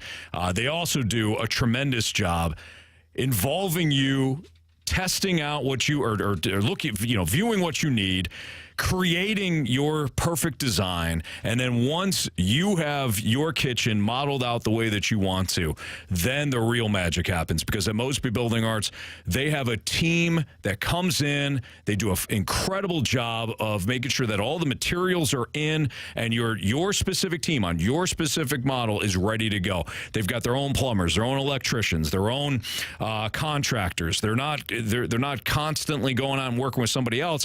Why? Because that could cause delays sometimes. You don't want to be without a kitchen for months on end. Have you ever worked with another company where, you think that you're saving all this money, and all of a sudden it's like, oh, we need to add this, we need to add this, we need to add that, and the work isn't completed in a timely fashion, and you paid more than what you would have by just giving Mosby Building Arts a call. And right now, I mentioned that spring refresh sale, 10% off windows. So great. If you're looking for windows, great. But I also mentioned their bathroom deal. $1,000 off bathrooms, low monthly payments. Again, spring refresh sale. But if you're remodeling a kitchen, give Mosby a call. If you're, you got one small little project that I don't know, maybe it's doors or sidings or whatever, great, call Mosby.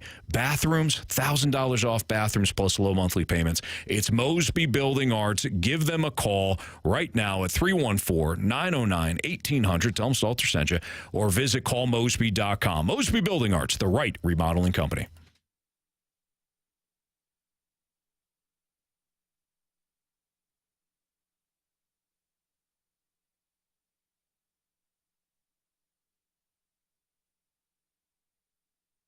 If you need new car tires, if you need new vehicle tires, you got to give R&R Tire Express a call. You can't buy much for $20 these days, but at R&R Tire Express, $20 does get you tires. That's right. Put $20 down at R&R, and you will drive away with not one, not two, not three, but a full set of 4 new tires today. And that installation fee, that's on them. That's on R&R Tire Express. You don't have to worry about it. Request a quick quote at rnrtires.com to lock in your $20 deal. No commitment, no credit checks, no worries. R&R Tire Express offers flexible weekly, bi-weekly, and monthly payment options based on your budget. So you can work with them if you need new tires and you don't know how you're going to pay for them all in one fell swoop there, but you know that you need the tires, and you can work with R&R Tire when it comes to monthly payments. They'll handle the rest. R&R Tire Express offers flexible weekly, bi-weekly, and those monthly payment options so that you can rest assured that you're going to get the tires that you need. Plus, you're going to receive that peace of mind coverage that includes the free rotations, free flat repair, and more. You're $20 away from hitting the road on reliable tires. So why wait? Request a quick quote at rnrtires.com, or you can call 1-833-ROLL-NOW. Again, 1-833-ROLL-NOW to get started today. It's rnrtires.com and R&R Tires Express.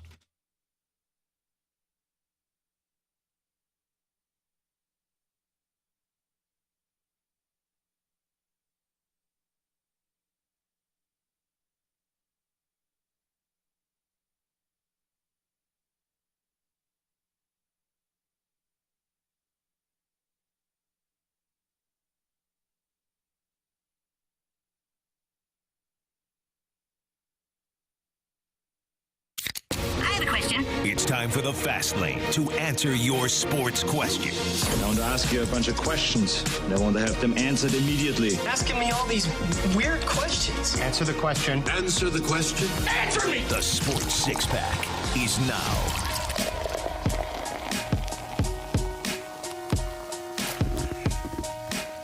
The Sports Six Pack continued. Unless, Carey, you want to go on a small rant? Man, you said it best. I'm not responsible for what you hear. Is that what you said? I'm only responsible for what I say, but not what you hear. That's right. I'm only responsible for what I say, not for what you hear. Yeah, all right. We don't have to go any further. People text in with just dumbass comments sometimes. It's just the best way I can put it. Hey, idiot. We went to the playoffs in 96, Carey. Please, God, get someone that pays attention to baseball more of it as a host of the show. I said from 88 to 99, they went one time. Now, if you don't know what year it was, sorry, it was 1996. Mm-hmm. But I did say it went one from time. 89 to 99. Yeah, I said that. Yeah. All right. So that'd be one time. I get it. Unless my math is off. Yeah, there you go. One time. It's okay. It's not your fault at all.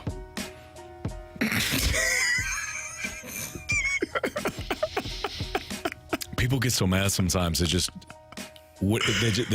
project. They just project. They're fired up. They're ready to, Yeah.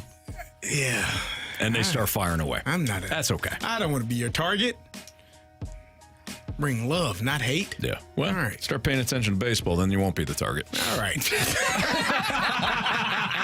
And Carey, I'll do the same. I'll be better. Question number 4. Better. All right, guys, let's stop talking about the Cardinals for a second. I think we need a breather here. There's another team that played this weekend that actually won a game, and that was the Battlehawks. They've looked hot so far here in 2024. And we had a text earlier asking if we were going to dive into the Battlehawks, and we will right now. So here's question number 4. Is the Battlehawks offense their key to success? And when I ask that, I mean, is it just strictly their offense? Because we've talked about their defense for now, and there's still some holes there, but if they're going to win, does it rely on their offense? Something that we haven't seen here in town. There's Ricochet. Wow. What did they do? Man. Well, the Battlehawks didn't. That was a Cardinal joke. Yeah, that was the Cardinal Ricochet, and you just said we're gonna stop. We're gonna take a breather. I couldn't help myself. Took a shot. I couldn't help myself. Jeez. I really enjoy watching the Battlehawks offense. So obviously it's all in context, right? We're talking about the UFL compared to the rest of the league. Now I've only watched the Battlehawks games, and I think I've caught, I caught the San Antonio. Oh man, I forget who they playing. They stormed back one game. It was either Houston or Arlington or something. They stormed back. They were down in the fourth quarter and then wound up winning the game. But from an offensive perspective, I haven't seen an offense this complete in the UFL this season. They've got, and I've said this for 3 weeks in a row now because it still holds up. Carey, they've got the best set of skill position players in the league. They've got receivers. They've got great tight ends. They've got a stable of running backs. How about the kid that broke off the long run again? I keep forgetting his name. Sailors. Thank you. Sailors. This is somebody that's a home run hitter at any point during a game, and you saw it again on was it Sunday, Saturday? I forget my days now. Over the weekend, Saturday. Total home run hitter. The other thing that I saw, Carey, their offensive line has improved from week 1 to this past week. Yeah, they were pass protection was much better. Running the ball, Sailors had a long run, had a really good run. That was a really good run. Got through the hole, made a guy miss, made the safety miss. We talk about that all the time. When you get to the safety, it's you on him. We don't usually have anybody to block the safeties or don't block the corners. You got to make a guy miss or run through him. Made a great run for 57 yards and did a great job there. I said this last week, one gripe that I'm going to have is I would like to see them stretch the field a little bit more. At some point, you're going to have defenses be more compressed and be lower, taking away those digs, taking away those curls and comebacks and those quick outs. I want to see them stretch the field more, put a little bit more pressure on the opposing defense. It looked like Memphis was running a lot of man yesterday. That's a perfect opportunity if you can get one-on-one to beat your guy. That's how they scored the one touchdown. Yeah, and get a big play. So, and that was a great play. The one to the running back? Yeah, it was crossers, leaked the back out of the backfield. That is hell on a linebacker. You're not going to be able to get there. Oh, he'll never get there. Yeah. And so you got guys crossing, running mesh routes, and then you leak the back out into out of the backfield into the flat. Great play by him. But I just want to see more explosive plays, at least attempt more explosive plays, because eventually, again, those defenses are going to pick up on it and be sitting on those intermediate routes. If you're a player, don't you want to air the ball out more if you're a wide receiver? Just because you're not in the NFL, you want to showcase what you have at the UFL level to get to that next level. I don't know if those throws to the sideline, if that really showcases what these guys can actually do. Like, what would your thought? And I'm not saying it's right or wrong or whatever. I know they're trying to win games and they feel like this is the best way to win games, and I respect that. But as a player, like, what is going through your mind? Because if I'm the guy trying to get to the NFL, I want to showcase what I can do instead of just catching the ball and then running 5 yards to, you know what I'm saying? Well, I don't think it's on the offensive coordinator to try to expose the players so that they can leave them and go to the NFL. But exactly. If that's his playbook, that's his playbook. You're going to run what is best, what he feels is best for the offense. I just think there are certain schemes and certain things you can do offensively that go along with the game plan and the schemes that he already has built in, where you can stretch the field. There were a couple of times, and it might be on A.J. McCarron to actually take those shots, because I think there was one, and I have to look at it again. We called it Indy, where the number 3 receiver runs a go, and the 2 outside receivers out of trips run ends. That seam route looked like it was open right behind the linebackers, which could be a big play. You don't have to throw it 50 yards downfield. You can throw it 20 yards and he go get 50 yards, but just more explosive plays, stretching out the defense, stretching out the field. You know, to answer your question, Marsh, this goes back to what Anthony Beck said to us when we were down at Ballpark Village for like the Battlehawks kickoff event. He said that we're running the same offense that a lot of the teams do in the NFL. So if you're the Bengals, and that's just one example, there's other teams that are running similar offenses. You're the Bengals, and let's say you're looking for a receiver. Well, you want to look at your offense being run, and you're going to look at that position. You know, if you need a slot receiver, can that guy high point a pass? Can he go over the middle? And, well, you can't really hit anybody anymore, but can you high point the pass? Which is why you should really be throwing the ball down the field, because you can't hit anyone. You know, a lot of downfield, they can't hit you, man. A lot of the times, safeties, what are they there for? I know you're talking. Yeah, true. I know you're talking about. I know you've been watching like Dynasty, and Tom Brady would start talking about leverage with a wide receiver. Hey, leverage yourself this way or that way on a defender. You want to see all that stuff. You want to see technique. I understand what you're saying in terms of, hey, can I showcase my speed? Right. If you don't have speed, you don't have speed. Like if you don't have 4.4 speed, 4.3 speed, and maybe they don't have the guys that can do that, and so maybe that's why they aren't doing it. Like normally, if you have a guy that can, if you got Tyreek Hill on your team, you're going to throw the ball to him deep 2 to 3 times a game. He's probably not on the roster. He's probably in the NFL. They should get him. I don't know they got enough money to pay him. Well, his coach just called him out. I think we could grab him. I think Tyreek's ticked off. He sounded okay with it, actually. Looked good in the Battlehawk uniform. I don't think he's going to. Maybe at 38. Tyreek on that carpet? Come on. Yeah, no. I don't think so. Wishful thinking. By the way, I thought the defense played pretty well. They did. They came up with some big stops. You know, early on, you had the big turnover. They forced a field goal. I think the defense played very well. I don't know how good Memphis is compared to some of these, top teams. When do they play Birmingham? That's the game. By the way, when you're looking that up, I did notice over the weekend when they would get a first down, I heard the STL. Good. Now I'm not sure if that was the first home game. Again, I went from the Cardinals game to the Battlehawks game, and I had a few man sodas in me, so maybe I just feeling good. And I was just too locked in the game. Maybe I don't remember. They did say it, or maybe you just didn't. Maybe I just didn't listen. Oh. Yeah, maybe they did say it. I didn't listen. Something that has been common around here. I mean, all I'm picturing now is Marsh sitting there and just drunk as a skunk. They're not saying it. Why aren't they saying it? And they are. They're like saying it around him. STL. What the hell? Or he's saying I would have been a part of that. He's saying it like 10 minutes late. STL. No, haven't heard it today. It's halftime, Marsh. What are you doing? By the way, there was a picture circulating on X/Twitter of 2 gentlemen sitting at the very top of the stadium at the Battle Dome this weekend. Someone tagged me in the photo because they knew I'd appreciate it. Yeah. So. That's awesome. Week 7, by the way, is when they play Birmingham. So they just got done with week 4. They've got the DC Defenders, who are not as good as they were a year ago. It's like Jordan Teamu, and that's it. Then they've got, let's see here, the Houston Roughnecks, who are having a rough season, and then Birmingham. So 3 weeks from now, they take on Birmingham. I think Birmingham technically is, not even technically, they're the best team in the league right now. Battlehawks right there, though. Beat the streak. Biggest question of the day. Next in the Fast Lane.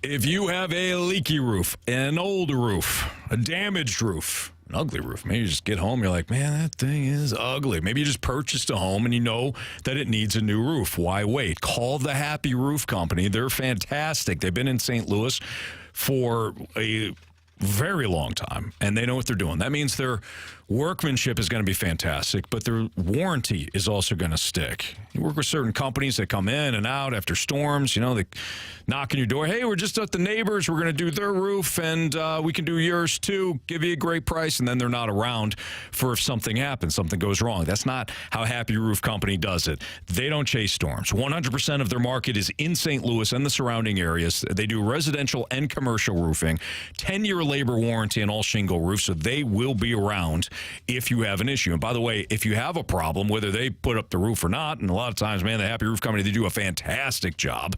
They're also battling Mother Nature, though. So if you have an issue with a leaky or damaged roof, give them a call today. Because if you give them a call today, they will have someone to look at your issue within 24 hours. Again, it's the Happy Roof Company. Give them a call, 314-665-3001. 314-665-3001. Cost-effective solutions on both flat roofing and metal roofs. Free estimates with competitive pricing. They are the Happy Roof Company. Visit them, thehappyroof.com.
I want to hit baseballs. All of my successes depend on me. You're ready to hit. The hits just keep on coming.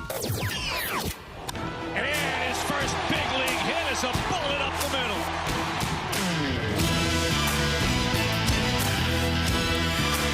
.504, your time check is brought to you by Clarkson Jewelers, an officially licensed Rolex jeweler. Carey Davis, Andrew Marsh, Anthony Stalter. Brian is back for Beat the Streak.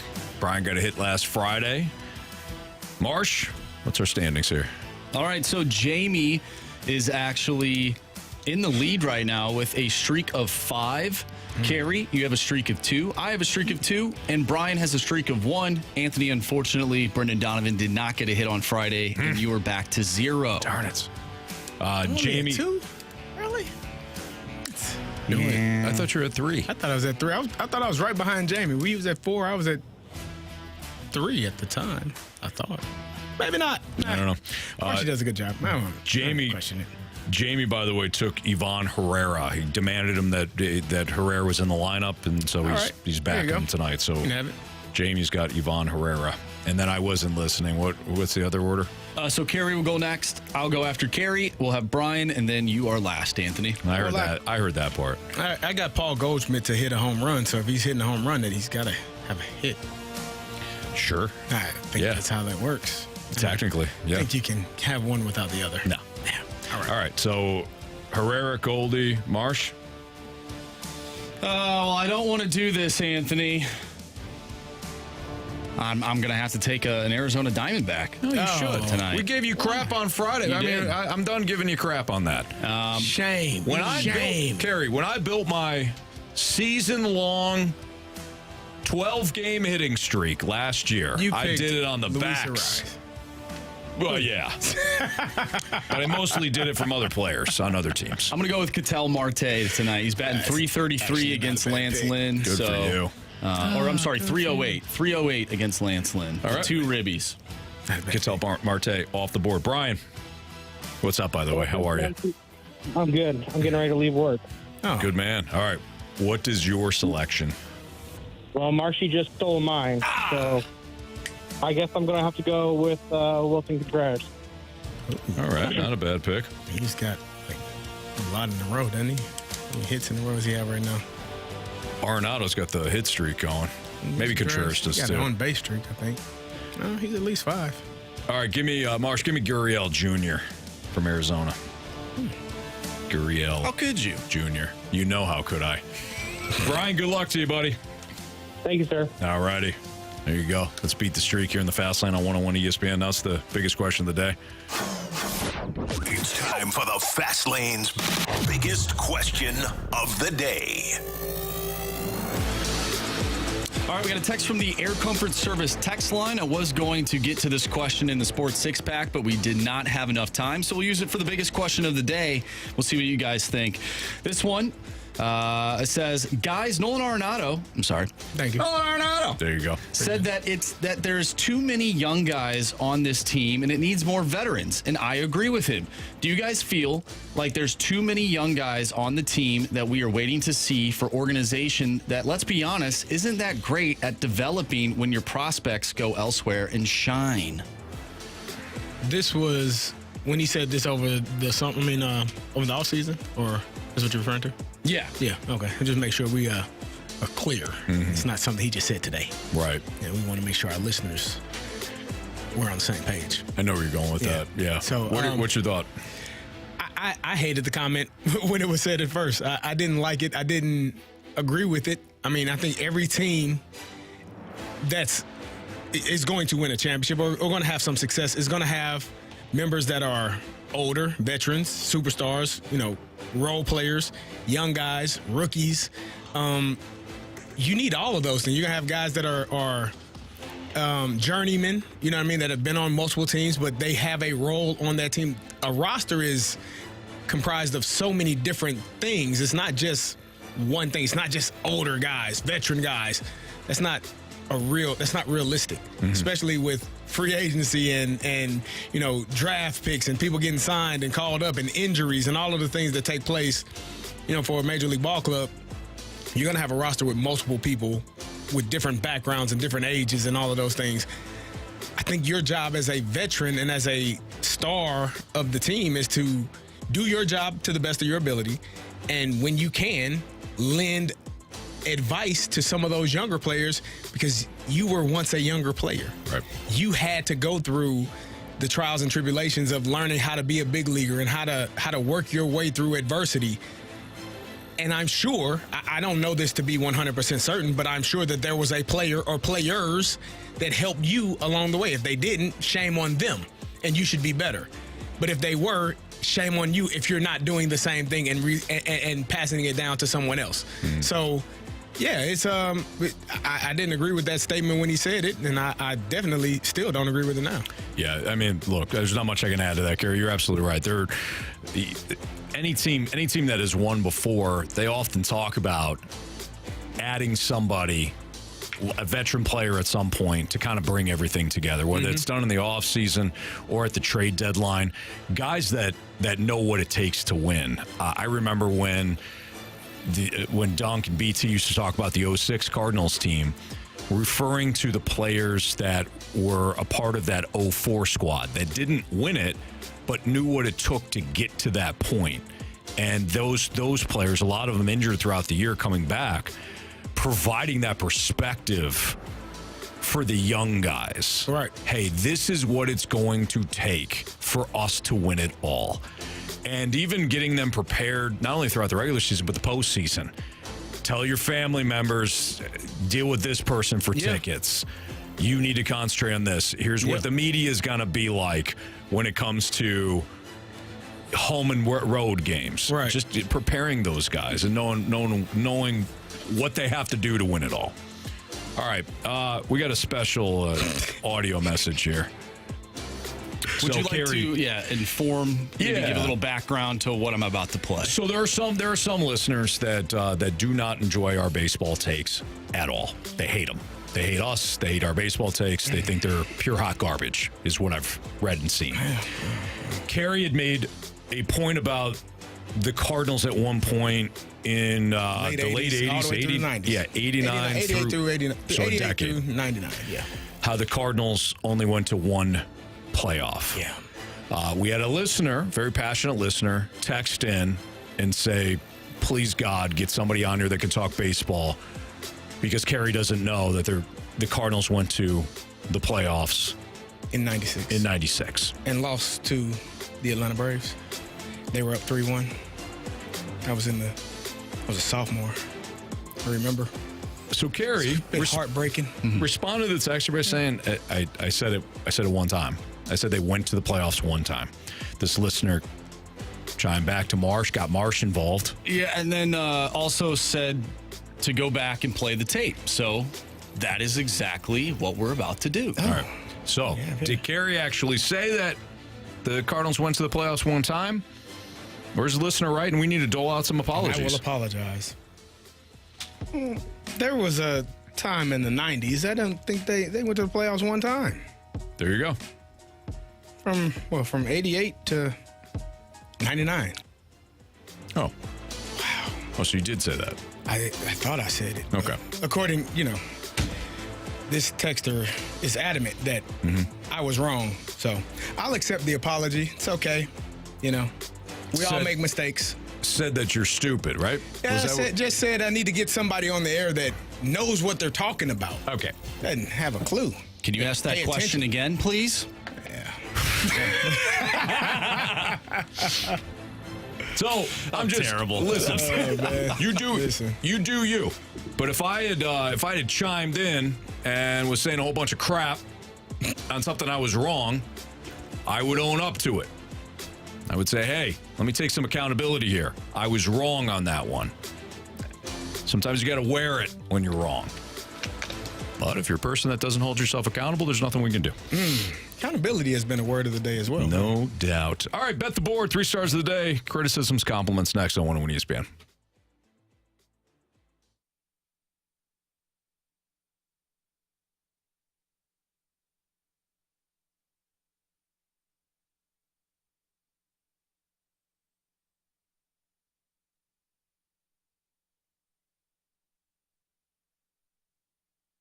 Anthony, the road to the playoffs starts now. Round one. It started, baby. It started. And new customers can go on their own playoff run with $150 from FanDuel. Just place any $5 bet and you'll get $150 in bonus bets, win or lose, to use during the NBA playoffs. Anthony, you can bet on so many things. You can bet on 3-pointers made in a game, the over and under point totals for a game, the first basket score, and so much more. You get the Bucks rolling. You get the Thunder just holding on. How about our local boy, Jason Tatum, and the Boston Celtics, winning and covering against the Miami Heat? Like you mentioned, there's so many different ways that you can play at FanDuel, but you do have to get signed up. Visit FanDuel.com/fast to get started. Again, FanDuel.com/fast to get started. Then you can capitalize on the $150 in bonus bets, win or lose, to use during the NBA playoffs, all courtesy of FanDuel, official sports betting partner of the NBA. Must be 21 or older and present in Illinois. First online real money wager only. $10 first deposit required. Bonus distributed is non-withdrawable bonus bets that expire 7 days after receipt. See terms at sportsbook.fanduel.com. Gambling problem, call 1-800-GAMBLER.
One of my favorite things to do at this time of year is to mow the grass, and then after I'm done mowing, either stand back and kind of look at it and see, when it's all done, maybe have a beer or two, let's be honest, or drive up to the house and know that it's cut. Because with the rain, I know that Green Envy, they handle everything else. All I have to do is mow and trim, and I'm good. Green Envy, they'll seed, they'll spray for weeds. I don't have to worry about going down to the hardware store like I did, 10 or so years ago before I started using Green Envy and figure out what products to use.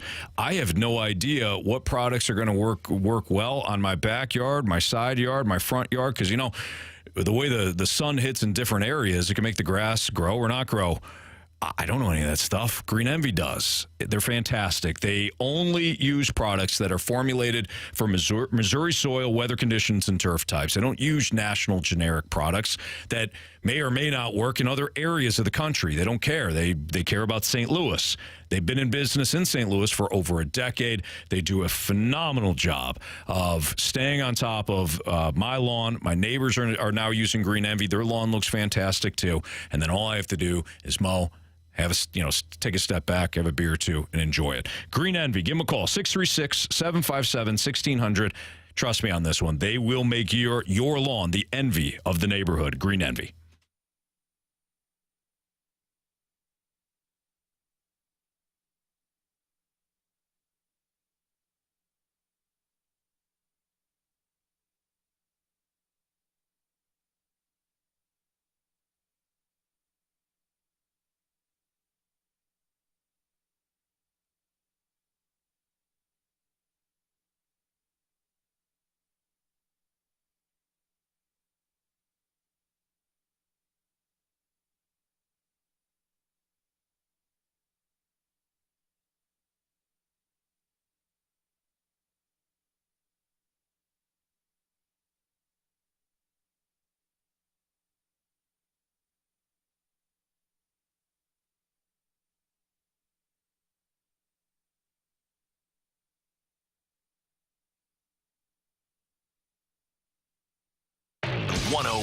ESPN Sports Center.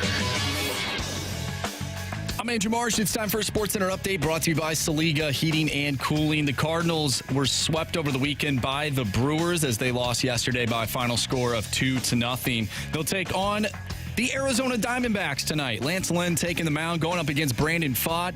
6:45 first pitch. We've talked Cardinals baseball all day long. If you missed anything, make sure you go to 101ESPN.com or check out the free 101 mobile app.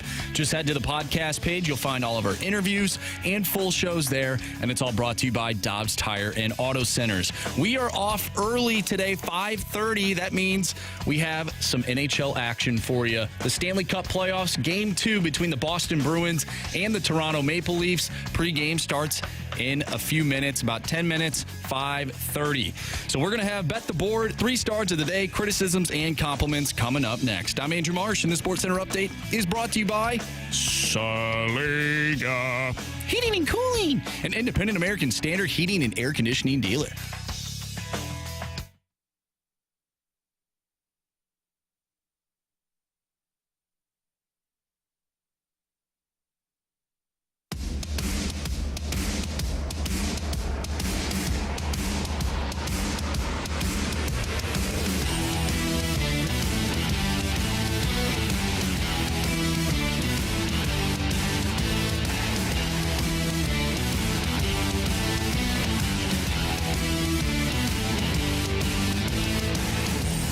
If you missed anything from today's show, you can give us a try on the 101 ESPN mobile app by downloading the podcast, or if you go to 101ESPN.com, you can listen to it there as well. It's all brought to you by Dobbs Tire and Auto Centers. Carey Davis, Anthony Stalter, Andrew Marsh. We got to do Bet the Board right now. No? I didn't even. Anthony, yeah, go ahead. What do you got there? Huh? Marsh, go for it. All right, so I am going to go with Lance Lynn. I'm feeling good about Lance Lynn. He was wearing that little Cardinal hat yesterday. I think he's ready to go tonight. Lance Lynn over 4.5 strikeouts against the Diamondbacks tonight. All righty. Is it on me? Yep. Give me the Atlanta Braves -1.5. All right. Over the Miami Marlins. Watch Skip pull a rabbit out of his hat.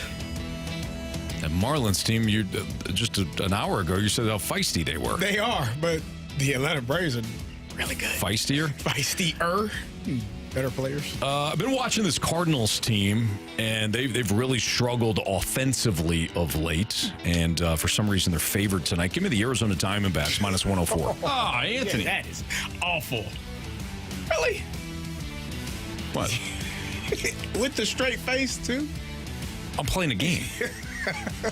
And they are too, and they're not doing it well. So give me the Diamondbacks. Oh my God! Hey, last time I did this, they lost. I lost. The Cardinals won. So you're really doing welcome. it. You're doing it for I'm doing it for St. Louis and the Cardinals. I see what you did there.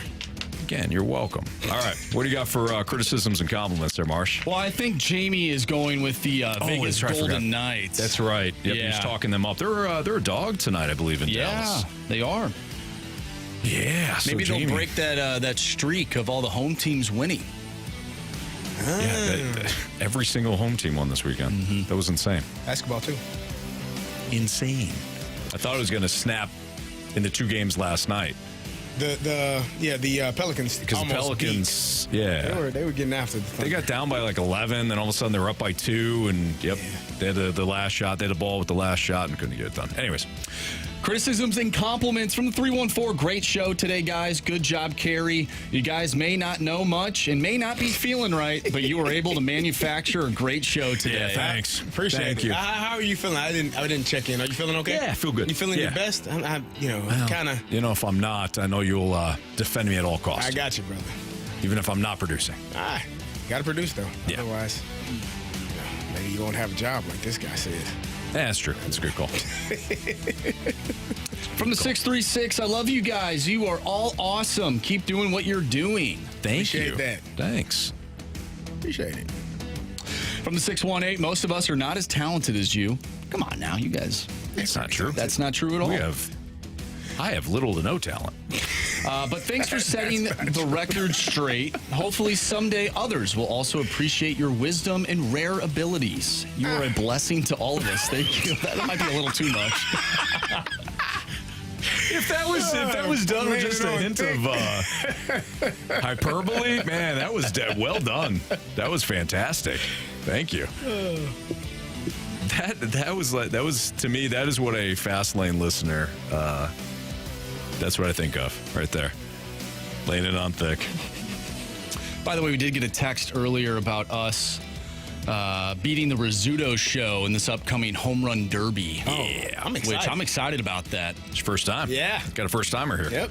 Excited. Marsh, this will be your third time? This will be my second time. Unfortunately, last year it also ran on my annual golf trip. Oh, that's right. But it looks like the weekends are different this year, so I'm pretty pumped up about that. The first year I actually went to the golf trip and then drove back the same night to make sure I was still a part of the golf trip. Nice job. So I did not hit well that night. It's all right. The previous year I did and last year I did, but that year you carried us, Marsh. You and Jamie. BT did pretty well too. It was everybody but me. Yeah. Hey, you know what? We picked you up. I didn't. No. We picked you up, Anthony. I had like 20 home runs the first year. I think I had 4 or 5 that year. Anthony, and you're then last year I had like 15 or 16. Too hard. I don't know. I was terrible. Your preparation was there. I'd get on you if you weren't preparing the right way. Yeah. But your preparation was there. I saw it. I just didn't you're produce. Struggling. Yeah. You're struggling. And it happens. It does happen. And you came back the next year, your next opportunity. Darn right. And did good. Thank you. And Anthony, Cardinals. technically, you're slow off the gates. Yeah, you're slow. It must have been the weather. Yeah. I am slow. I'll give you that. The other stuff, I don't know. All right. Best I just looked up. The best ability is availability, Mark. Indeed. Yep. One more here from the 636. Actually, I'm going to save this. Please do. Please do. Yeah, that should be a number one. For the 3 stars of the day. Okay. I think I know where this is going. Our 3rd star of the day goes out to patience and listening. Yes, patience and listening. 2 vital qualities. Absolutely. Be patient. Our 2nd star of the day goes to a guy that must have been seeing stuff. Christopher Robin. Yeah, he was seeing all kinds of stuff, apparently. Yeah, good call. Dealing with a lot of emotions, that Christopher Robin. We all do. We all do. Handle it in different ways. Very true. He put his on the TV. Yeah, For he all did. to see. Yep. In our first star of the day, this one's from the 636. Number one star has to be Anthony's iPod Shuffle. Yes. And the fact that it is alive. Yeah. Because Anthony's iPod is a legend that never dies. Yes. It's a legend that never dies. Nice. You tied in one of the more recent inside jokes. Thank you. Man. Yeah, my iPod Shuffle still shuffling. Don't worry about that. All right, for Andrew Marsh, Carey Davis, I'm Anthony Stalter. Bruins, Maple Leafs pregame starting now. See ya.